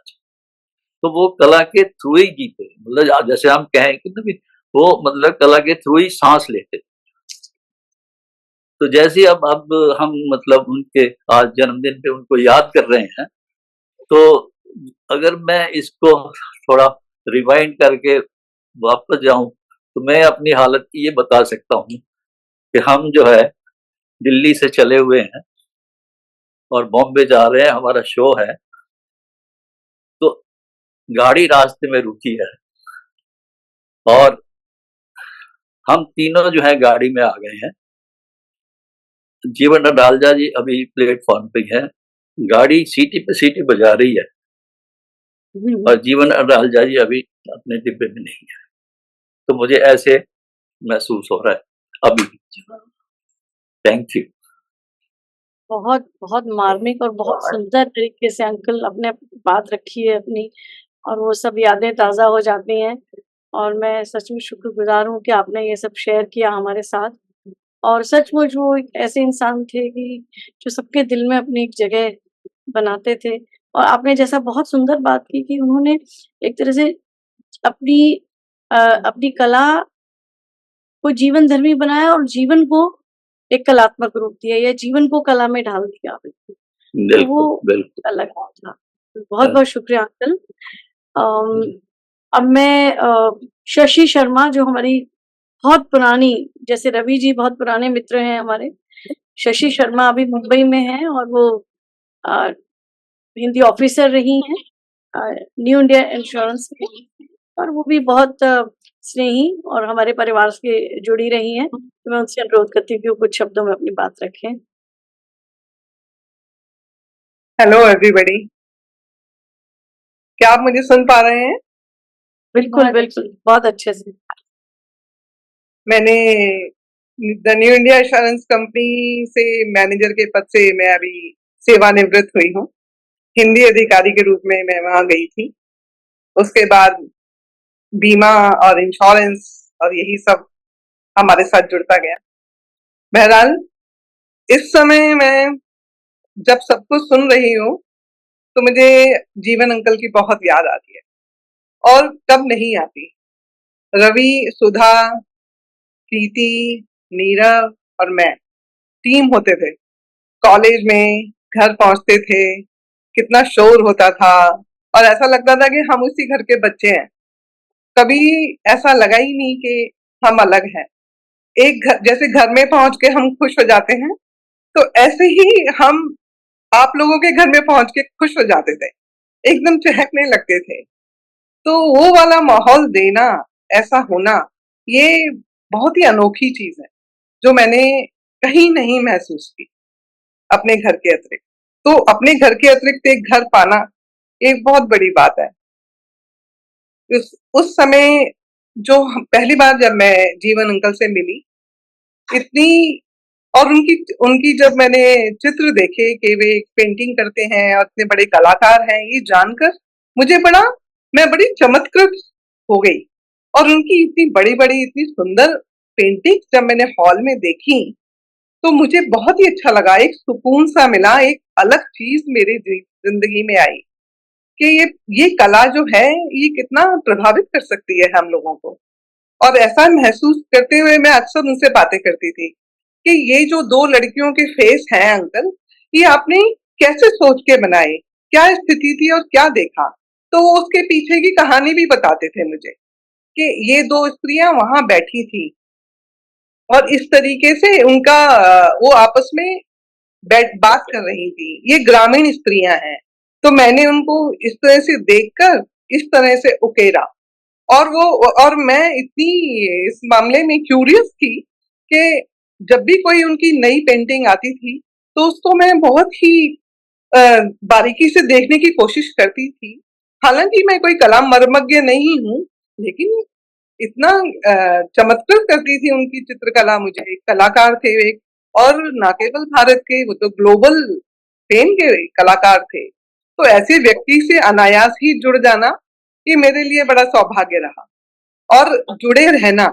जब भी मैं शादी के बाद भी मुंबई से जब अशोक विहार आती थी तो उसके बाद मेरा ये एक नियम होता था कि मैं अशोक विहार में आपके घर में जरूर जाऊंगी और आंटी अंकल से मिलूंगी। और वहां जाके लगता था घर से परे एक और घर में आई हूँ। और अंकल उसी प्यार से मिलते थे जैसे घर की बेटी आई है, उतने ही मृदु, उतने ही खुश होके मिलते थे कि क्या नया है उनके पास, ये सब मैं देखती थी। काफी घंटों बिताते थे और वो मेरे पास आकर जरूर बैठते थे। और हमारा शुरू का आधा पौना घंटा तो उनकी मुंबई की यादों से ही रहता था। मुंबई में जे स्कूल ऑफ आर्ट से उन्होंने ये कोर्स किया था आर्ट का, तो वहां की जो यादें थी, चाय की टपरी तक उन्होंने मुझे बताई हुई थी। और जब मैं जे स्कूल ऑफ आर्ट गई और उनसे ही इंस्पायर होके गई कि अरे इतनी बड़ी जगह है और मुंबई में स्थित है और मैं नहीं जाऊं, तो मैं जब गई तो मैं ऐसे लग रहा था मैं उनकी बताई हुई चीजों को ही महसूस कर रही हूँ। जे स्कूल ऑफ आर्ट इतना भव्य लगा मुझे। और मैं जब भी थैंक्स टू हिम कि मैं जा पाई, क्योंकि उनकी ही कहानी, उनकी ही सारे डिटेल्स थे कि जो वो मुझे प्रेरित कर रहे थे कि मैं वहां जाऊं। और बहुत ही खूबसूरत, बहुत ही प्राकृतिक नजारा लगा। तो ये श्रेय उनको जाता है कला से मुझे परिचित करवाने का और हमारे देश के एक प्रतिष्ठित इंस्टीट्यूशन से हम मुझे परिचित करवाने का। तो मुझे बहुत याद आता। और अक्सर ही जब भी मैं उनके पास जाती थी, उनके किस्से नए नए होते थे, कैसे वो जाते थे, कहाँ कहाँ घूमते थे और किस तरह से वहां पे उनके दिन थे, उनके साथी कौन से थे और कैसे पढ़ते थे और कहाँ कोलाबा में। एक बार तो यहाँ तक कि उन्होंने, जब मेरी शादी के बाद बच्चे भी हो गए थे, फिर तुमने ही बताया था या उनसे ही मालूम पड़ा कि वे प्रदर्शनी के लिए आ रहे हैं, चित्र प्रदर्शनी के लिए काला घोड़ा में आ रहे हैं। शायद प्रेम सिंह जी जो हैं वो भी आए थे शायद उनके साथ, अंकल और उनके साथ में जहांगीर आर्ट गैलरी में 3 लोग आर्ट गैलरी में। तो मैंने अपने बच्चों को भी कहा चलो तुम्हें मैं प्रदर्शनी दिखाती हूँ। और इस तरह से मैं अपने बच्चों को लेकर वहां पर पहुंची थी। वो यादगार दिन था, बहुत खूबसूरत था वो दिन। हमने बहुत ही अच्छा समय बिताया। और सबसे बड़ी बात, जब मुझे ये कोरोना आया, उसमें काफी सभी ने अपनों को खोया, बहुत लोगों ने खोया। और एक दस्तूर था, ठीक है सब जा रहे थे, लेकिन जब मैंने जीवन अंकल का सुना कि वे एडमिट हुए हैं, तो बहुत धक्का लगा मुझे। इतने साल का उनका जुड़ाव, तो ऐसे लगा कि ये कोई अपना अपना ही है, पर अपने दिल में बसा हुआ इंसान है। अब ये कैसे हो सकते हैं एडमिट, इनको कैसे हो सकता है। एनीवे चिंता में थी, मन वहीं लगा हुआ था मेरा। और तुमसे लगातार बात हो रही थी, नीरव से भी हो रही थी और खबर मिल रही थी, व्हाट्सएप पर भी मिल रही थी। लेकिन जब उनके देहावसान की खबर मिली, मुझे समझ नहीं आया, मैं इतनी जोर से फूट फूट के रोने लगी। और ये मेरे लिए भी आश्चर्य था, क्योंकि मेरे बच्चे भी आश्चर्यचकित कि इतना किसका, कौन चला गया जो माँ इतनी जोर जोर से रो रही है। तो समझ में आया कि मेरे पिता के बाद एक और व्यक्ति था जिसको मैंने, पिता समान, जिसको मैंने दोबारा खो दिया। जैसे लगा मुझे जैसे मैंने अपने पिता को दोबारा खो दिया। एक बार तो मेरे पिता नहीं रहे थे काफी समय से, लेकिन उनकी जो जीवन अंकल की जो एक खामोश संवेदनशीलता थी, वो हम तक बहुत ही सहज रूप में पहुंच जाती थी। हमें ये महसूस होता था कि हाँ, वो पिता समान व्यक्तित्व हैं, एक कलाकार हैं। संवेदनशीलता उनके अंदर कूट कूट के भरी है, तभी तो वो एक कलाकार हैं बहुत अच्छे। जीवन का दस्तूर है, हम अवार्ड लेते हैं, धन कमाते हैं, दिनचर्या करते हैं, कर्म करते हैं, लेकिन सबसे बड़ा अचीवमेंट मुझे लगता है कि जब हम, जो ब्लड रिलेशन में नहीं है, किसी अजनबी व्यक्ति, किसी दूसरे खानदान के व्यक्ति, किसी अलग व्यक्ति की जिंदगी की सबसे अच्छी स्मृतियों में अपनी जगह बनाते हैं। यह जीवन अंकल का असाधारण व्यक्तित्व था कि मेरे जीवन की सबसे अच्छी स्मृतियों में जीवन अंकल की बहुत बड़ा स्थान। तो मैं उनको आज भी याद करती हूँ। उनकी दी हुई किताब है मेरे पास, उसके साइन किया हुआ है। उनकी विदेश यात्राओं के किस्से मैंने सुने हैं। और उनके जाने का मुझे लगता है कि बहुत आर्ट का जो दुनिया है उसका बहुत बड़ा लॉस है ये, हमारे लिए लॉस, और हमेशा रहेगा। इस जगह की पूर्ति कोई कर नहीं सकता। इतना अनोखा व्यक्तित्व हमारी जिंदगी को छू कर गया, मेरी जिंदगी को तो जरूर छुआ है इसने बहुत करीब से। मैं इसको शब्दों में बयान नहीं कर सकती। तो धन तो सब कमा लेते हैं, सब कुछ हो जाता है, लेकिन इतना इतना किसी के दिल में उतरना, इतना किसी को दिल को छू पाना, इतने अच्छे से स्मृतियों में जगह पाना, ये उनका अनोखापन था, ये उनकी व्यक्तित्व की विशालता थी, उनका असाधारण व्यक्तित्व था जिसने मेरे दिल में जगह बनाई हमेशा के लिए। बहुत बहुत धन्यवाद। ईश्वर उनको, इस आत्मा को बहुत बहुत खुशी दे, ऐसी ही मैं प्रार्थना करती हूँ। बहुत धन्यवाद। बहुत बहुत शुक्रिया शशि, ने इतने सुंदर शब्दों में इतनी मार्मिक तरीके से जो भी बातें की हैं, और किस तरह से मतलब एक मैं इस रूप में भी देख रही हूँ कि उन्होंने युवा पीढ़ी के मन को भी कैसे छुआ है। और तुम्हारा तो लगातार आना जाना रहता था, और वो स्मृतियां फिर से ताजा हो गई, और बहुत खूबसूरती से तुमने अपनी बात यहाँ रखी, और हमारे सामने फिर वही स्मृतियां ताजा हो गई हैं। ऐसा लग ही नहीं रहा कि मतलब वो कहीं गए हैं। वो जहाँ कहीं भी हैं आज भी बहुत खुश होंगे, हम सबको अपना आशीर्वाद दे रहे होंगे वहां से। मुझे एक बार प्रकृति और जरा ठीक से बताओ, सब लोग आए हैं, उनके नाम एक बार अच्छे से मैं जानना चाहती हूँ। तुम धीरे धीरे पढ़ रहे थे पहले। बिल्कुल। जी। रमेश आंटी हैं, रमेश आंटी आई हैं। रमेश जी को सबको नमस्कार जी। रमेश जी।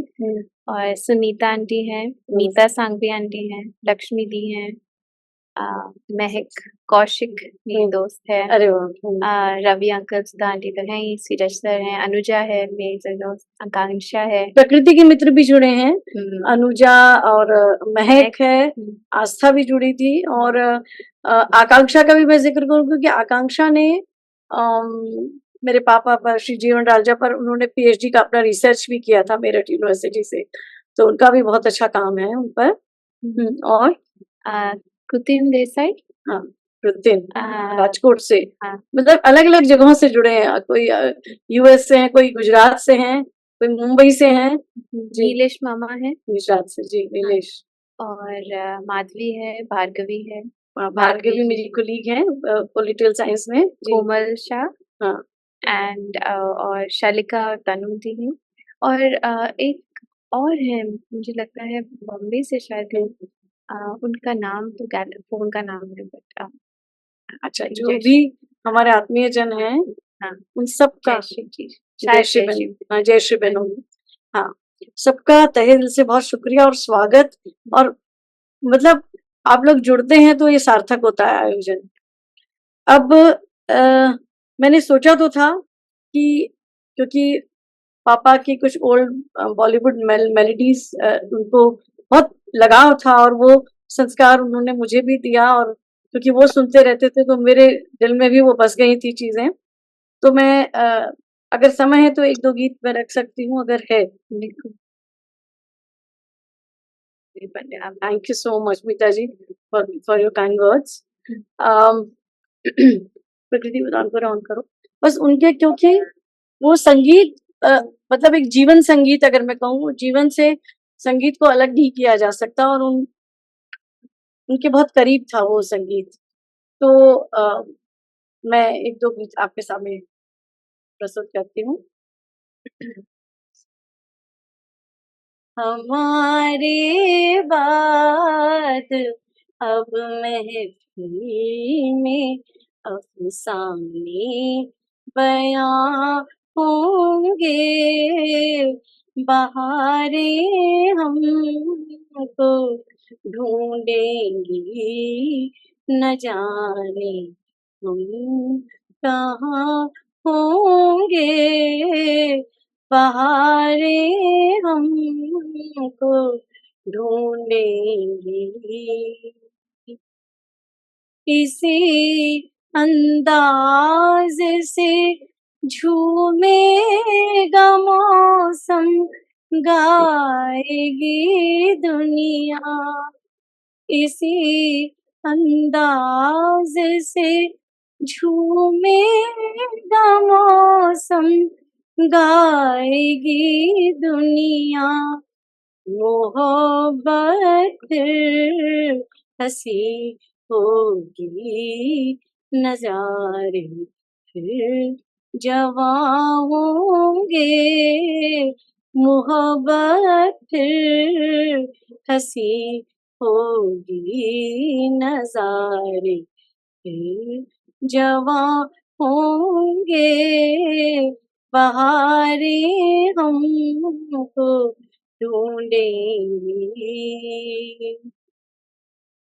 न हम होंगे न तुम होगे, न दिल होगा मगर फिर भी, न हम होंगे न तुम होगे, न दिल होगा मगर फिर भी, हजारों मंजिलें होंगी, हजारों कारवां होंगे, हजारों मंजिलें होंगी, हजारों कारवां होंगे, बहारें हमको ढूंढेंगी, न जाने हम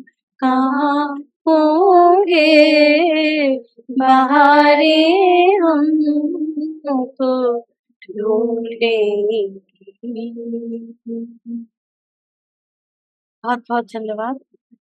ये पापा के फेवरेट्स थे और मुझे लगा कि आज की शाम में मैं इनको शामिल करूं, क्योंकि वो जहाँ कहीं भी होंगे बहुत खुश हो रहे होंगे, सबको आशीर्वाद दे रहे होंगे। आप सब शामिल हुए, ये मेरे लिए बहुत ही हर्ष, सौभाग्य और गर्व की बात है। तो मैं क्या कहूँ, मतलब मेरे पास शब्द ही नहीं है कि इस तरह से हम जब मिलते हैं, बैठते हैं और ये जो जीवन का कोलाहल है, आपाधापी है, इतनी जो भाग-दौड़ है, उसके बीच से हम कुछ क्षणों के लिए ये जो सुकून हम सबको मिलता है, हम साझा करते हैं, मुझे लगता है ये अमूल्य है। और मेरे दोनों माता-पिता जिन्होंने वो जीवन मूल्य हमें दिए, जो एक जिजीविषा दी, जो एक लगन की भावना दी और विनम्रता और समर्पण, मैं बस उनकी स्मृति को नमन करती हूँ। अब हम थोड़ा इनफॉर्मली बात कर सकते हैं, बिकॉज़ आप में से अगर कुछ भी कोई कहना चाहे तो स्वागत है। और विशेष रूप से मैं प्रयाग अंकल के विषय में कहूँगी और सीरत जी के लिए कि ये तो इतने व्यस्त हैं कि मतलब मुझे लगता है कि हर पल उनका कोई ना कोई कुछ ना कुछ वो सार्थक सृजन कर रहे होते हैं, सोच रहे होते हैं और उनसे मुझे इतना स्नेह मिला और उन्होंने ये आमंत्रण स्वीकार किया और इतना समय दिया, इतने सुंदर विचार रखे। मैं तहे दिल से उनका शुक्रिया अदा करती हूँ। और रही पापा के पेंटिंग्स की जो उनकी अंतिम इच्छा थी कि वो सबके सामने आए, तो मैं अपने भाई से ही बार-बार अनुरोध करती हूँ कि ऐसा कोई प्रबंध करे, क्योंकि सारा कलेक्शन उनके पास है कि वो वेबसाइट के रूप में या किसी भी तरह से या किसी गैलरी के साथ कुछ जुड़ करके कुछ ऐसी बात संभव हो। तो जो वो चाहते थे कि एक कलाकार का एक सपना होता है कि उनको पैसे से भी कोई मतलब नहीं था, जैसे आप सबने ही ज़िक्र किया, तो वो अपनी कला को सबसे साझा करना चाहते हैं, तो वो उनकी इच्छा पूरी हो, बस मेरी यही प्रार्थना है ईश्वर से। जी, बेटा आप सबके लिए। जी, रमेश आंटी। जी, रमेश जी। नमस्कार प्रीति, नमस्कार। और जी, आशीर्वाद प्रकृति बहुत ही अच्छा लगा।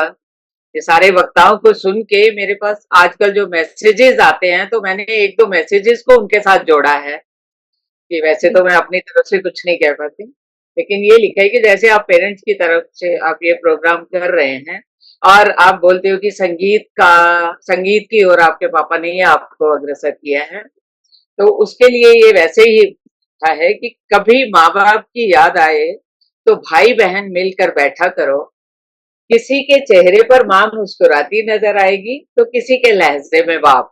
तो जैसे आपके संगीत के लहजे में आपको वो दिखते हैं, क्या तो खूबसूरत मैंने बात। उनके साथ जोड़ लिया है इसको। हाँ, और एक बात तो कि जो कह रहे थे कि नीरज जी ने भी बोला कि कभी उन्होंने शिकायत नहीं की कि कितनी भी प्रॉब्लम, तो उसके बाद भी एक मैसेज है जो मैं उनके साथ जोड़ सकती हूँ। ये मैं मैसेज उनकी तरफ से ही जैसे पढ़ा जा रहा है कि उन्होंने लिखा है कि मैंने अपनी पीड़ा किसी को नहीं बताई, क्योंकि मेरा मानना है कि वे इतनी ताकत कि व्यक्ति में इतनी ताकत हमेशा होनी चाहिए कि अपने दुख, अपने संघर्षों को अकेले जूझ सके। जी, जी, बिल्कुल, बहुत सुंदर बात की आपने ये। मुझे लगा और कि इसके साथ जोड़ना चाहिए, तो नहीं, आपकी जो शिरकत है, आप जब शामिल होती हैं तो बहुत अच्छा लगता है, और हमेशा आपकी आवाज़ हमेशा मुझे सुनने को मिलती है, जो मुझे बहुत अच्छा लगता है, किसी विचार के साथ, और इतने थैंक यू, स्नेह से आप जुड़ती हैं, बहुत अच्छा लगता है। Thank you thank so you, much. बहुत बहुत जी, तो बाकी ये मैं कहूँगी, ये पूरा जो आयोजन संभव हो पाता है, वो प्रकृति की वजह से हो पाता है। वो हमेशा मेरे साथ, मेरे जो भी मैं प्लान करती हूँ या परिकल्पना करती हूँ, सोचती हूँ, उसका जो एग्जीक्यूशन है एक तरह से, उसमें उसकी बहुत बड़ी भूमिका रहती है। और आप सोचिए कि अगर मतलब आपसे अगली पीढ़ी अगर इस बात में आपके साथ है, तो वो कितना मनोबल बढ़ाती है, और मुझे एक उत्साह मेरे अंदर जागता है कि हाँ, मैं कर सकती हूँ, मैं करूँगी।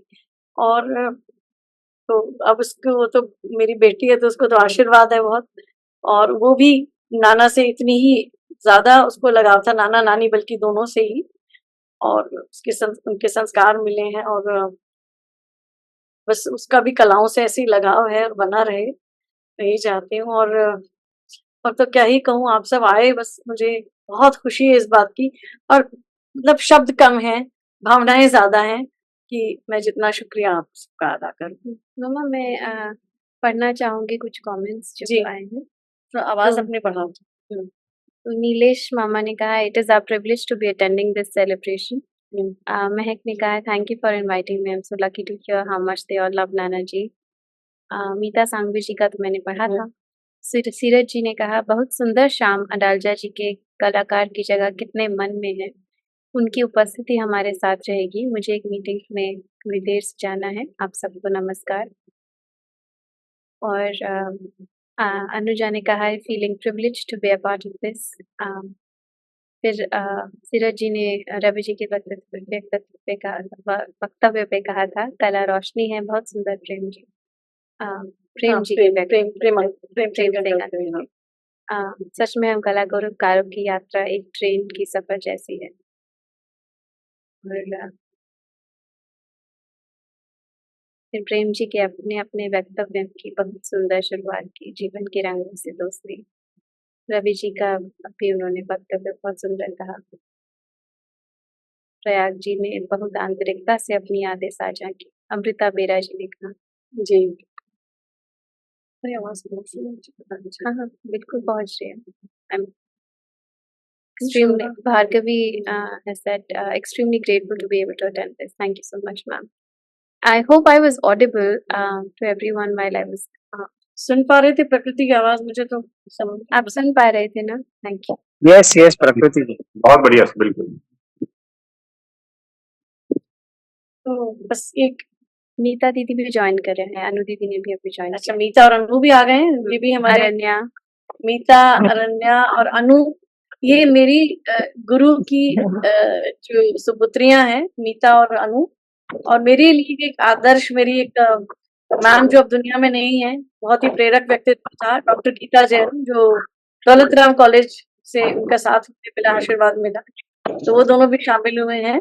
और अरण्या है, मीता की पुत्री है, वो भी शामिल हुई हैं। तो मतलब मुझे तो ऐसे ही एक परिवार जैसे, एक एक बड़ा परिवार मेरे साथ है। बस मुझे यही अनुभव होता है। मेरे लिए सबसे बड़ी निधि मुझे यही लगती है कि इतने सारे लोगों की शुभाकांक्षाएं और जिसे कहना थी जो बड़े हैं उनके आशीर्वाद है, मेरे साथ स्नेह है, जो छोटे और मेरे जो साथ में है वो मेरे साथ है, बस और दुनिया में कुछ नहीं चाहिए। और आप इसी तरह से जुड़ते रहें, बस यही मेरी आप सबसे गुजारिश है। और उम्मीद है आप इसी तरह से आयोजन में शामिल होके इसे सफल बनाते रहेंगे, इसको सार्थक बनाते रहेंगे। लक्ष्मी जी का जी बिंदु दीदी भी आएंगी। बिंदु दीदी का भी स्वागत, वो भी बचपन से हमें जानती हैं, जुड़ पाई। कितनी कितनी व्यस्तताओं में से लोग, मतलब कोई कहीं कहीं गए हुए थे, कोई कहीं गए हुए थे, लेकिन उन्होंने मुझे वादा किया कि नहीं, वो कुछ देर के लिए तो जरूर आएंगे। सबकी बहुत बड़ी बात है मेरे।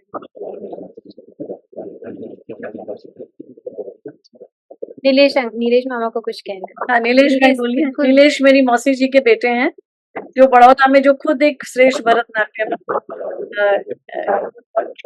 डांसर है। नमस्कार प्रीति जी, नमस्कार। नमस्कार नीलेश। देखो, आज का मैंने ये सेशन है ना, एक उत्सव पूरे गार्डन में बैठ के प्रकृति के साथ ही किया है। सही में पेड़ के नीचे थोड़ी आवाज इधर उधर बच्चों की हो रही है, but I am really enjoying. मुझे एक ही कहना था मेन, कि मौसा जी जब तक थे उनके जो ब्रोशर्स मिलते रहते थे हमेशा, तब तब तो पता था उनका इतना इतना काम। बट पर जब सेशन से आप लोगों ने शुरू किया है, अपने प्रकृति प्रकाश जी ने, और हर सेशन सिर्फ एक इट्स ऑनलाइन वो है ऐसा नहीं है, एक मौसा जी की एक हमेशा डॉक्यूमेंट्री चलती रहती है ऐसा है। और हर बार जो नए आप जिन जिनको बुलाते हो इनके बारे में बोलने के लिए, उनको वी आर रियली थैंकफुल कि इतना करीब से मौसा जी को हम लोग कभी जान ही नहीं पाते अगर ये सेशंस प्रीति जी नहीं होते। कभी कभी क्या है, घर में इतने पास होते हुए भी काफी सारी उनकी जो साधना है वो अगर बाहर से जब पता चलता है तब पता, मतलब देन वी आर अवेयर कि बाप रे हमने क्या खोया है। And it really I am talking from my bottom of my heart, क्योंकि मैं आई थिंक प्रकृति ये तीसरा सेशन है हमारा, थर्ड ईयर है हमारा ऑनलाइन, फोर्थ ना जी। हाँ, टाइम तो हम लोगों ने थोड़ा बहुत शिमला से आते वक्त अटेंड किया था ऑनलाइन, पर वो उसमें इतना मजा नहीं आता क्योंकि वो कनेक्टिविटी ब्रेक हो जाती थी, कहीं वो नेट पकड़ता था तो थोड़ा सुनते थे, फिर मतलब मजा नहीं आता। आज मतलब प्रकृति इट्स रियली एक डॉक्यूमेंट्री चल रही है ना मौसा जी की। और the another thing which I am noted, हर बार नया मिलता है उनका बारे में, हर बार कोई नया व्यक्ति, और वही व्यक्ति भी अगर बोलते हैं जो भी आप मतलब फीलिंग्स उनके लिए है, बट मतलब जितना हम लोग नहीं, वो माइंस होता है जो जितना खोते उतना वो when we get the gold, हर बार नया, हर बार नया, हर बार। बाप रे, ये तो मौसा जी का हमको पता ही नहीं था, ये तो पता ही नहीं था। So we are so grateful and really हम लोग इतना खुश है एंड प्रिविलेज दैट मैं हम लोग यहाँ कह सकते कि मौसा मौसी जी हमारे थे बस। और तो मैं बड़े बड़े लोग ये सेशन में हम वी आर तो सो स्मॉल वी कैन मतलब एक्सप्रेस, बट मुझे इतना खुशी होती है जब सुनते हैं, बाप रे बाप। तो प्रकृति और कुछ नहीं कह पाऊंगा अब ज्यादा। इतना सुंदर बात की, क्योंकि आप खुद कलाकार हैं और आप खुद बहुत बड़े कलाकार हैं। नहीं दादा तो लेकिन वो गोल्ड मेडलिस्ट हैं जो MS यूनिवर्सिटी है, लेकिन वही कलाकार ही कलाकार को समझ सकते हैं, या कला जिनका जो हृदय है संवेदनशील है, वो शायद और बेहतर तरीके से उनको समझ सकते हैं। और आज जितने भी लोग शामिल हुए हैं और जो नहीं भी हो पाए हैं लेकिन जो उनको जानते हैं, वो इसी तरह से उनकी स्मृतियों को साझा करते हैं और प्रेरित भी होते हैं। जी, बहुत बहुत धन्यवाद। बहुत बहुत धन्यवाद आपका शामिल होने के लिए। और कोई हमारे जो आत्मीयजन है उनसे कुछ कहना चाह रहे हैं कुछ? फिर हम आज की जो ये जी कोई कुछ कह रहे हैं क्या? मैं छोटी सी बात कहूँगी। हाँ, मीता आर्किटेक्ट। दीदी, वो सब बताने की जरूरत नहीं है, बट यस ये इतना बताना पड़ेगा कि मेरे आर्किटेक्ट बनने के पीछे अडालजा अंकल का जो हाथ रहा, जो मुझे मेंटरशिप मिली, I am forever grateful and it was life changing. उनका मेरे आई वाज 14 इयर्स ओल्ड और बहुत कम शायद बच्चों को ये मिलता है कि एक सही मेंटर जो मिल जाए सही टाइम पे, तो उनका बहुत बड़ा रोल रहा है मेरी लाइफ में। एंड या I remember him a lot. Of course ये हमारी सोल फैमिली है, इनसे हम जी बहुत सबसे नहीं मिले हैं। और मैं भी एंड मोमेंट पे अभी एंटर की और मैंने बस एक थोड़ा सा आवाज आपकी सुनी, बहुत अच्छा लगा। Both of you is so amazing. अब मुझे बस वही जो चीज अभी लग रही है कि it's so nice to see so many friends gathered here. So ये आप लोगों का वो है कि आपने जो एक culture of celebration and remembering such a beautiful person who apart from the fact that he is your father, कि जो ये रखा है, because there was his life was so beautiful and worth sharing. So ये बहुत अच्छा आपने प्रथा बनाई है and I hope you continue and keep sharing the love and receiving love and it is very inspiring and I love you both very much. Thank you so Love much for you. Joining, और बहुत अच्छा लगा आप जुड़ पाए। और इसी से तो ये जो आयोजन है सार्थक ही तभी होता है जब सब स्नेही जन जुड़ते हैं हमारे साथ। बिल्कुल, थैंक यू। तो अब हम बिल्कुल सभा के समापन पे हैं। इस शाम को आप सबका साथ मिला और इतने सुंदर रूप में इतनी हमारी शाम, और ये इतना एक रचनात्मक सबका साझा अनुभव रहा। और महसूस सकता है हो रहा है कि आप सब भी ऐसा ही महसूस कर रहे होंगे और हम सब एक तरह से समृद्ध होकर जा रहे हैं, क्योंकि इतनी सुंदर बातें आज हमने सुनी। और पापा के व्यक्तित्व के बारे में, उनकी कला के बारे में, जीवन के बारे में, मुझे लगता है कि शायद ये हमारे लिए सबसे बड़ी एक निधि है और हम उसको संजो के जा रहे हैं सब लोग। तो आप सबका तहे दिल से फिर से एक बार और शुक्रिया, बहुत बहुत धन्यवाद। So lovely, thank you so much. And कुछ मैं एक चीज लास्ट में बोलना चाहूंगी। मैं कम ही बोलना पसंद करती हूँ बिकॉज मुझे नहीं लगता कि नाना जी और मम्मा के सामने मुझे कहीं ना कहीं मैं हिचकती हूँ।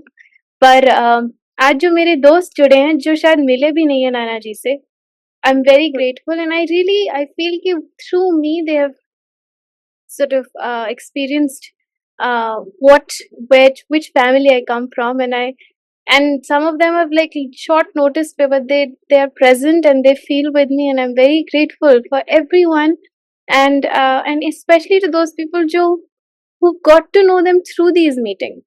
You know, who've not met him, but you know, through these meetings they have got to know him, and it's lovely. These meetings, you know, बहुत लल में बहुत अदरवाइज जो हमारी जिंदगी काफी you know dusty and it becomes very sometimes I don't want to use the word boring, but like it's you know आजकल है एक वातावरण, and these moments really bring alive the spirit which you know is deep down in us, and we always want to hold on to it, the you know creativity, the human spirit, the community feeling, and it's lovely, and I feel so blessed that I was born in this family, and I get to feel this so intimately, and I get to share this with you know this lovely family.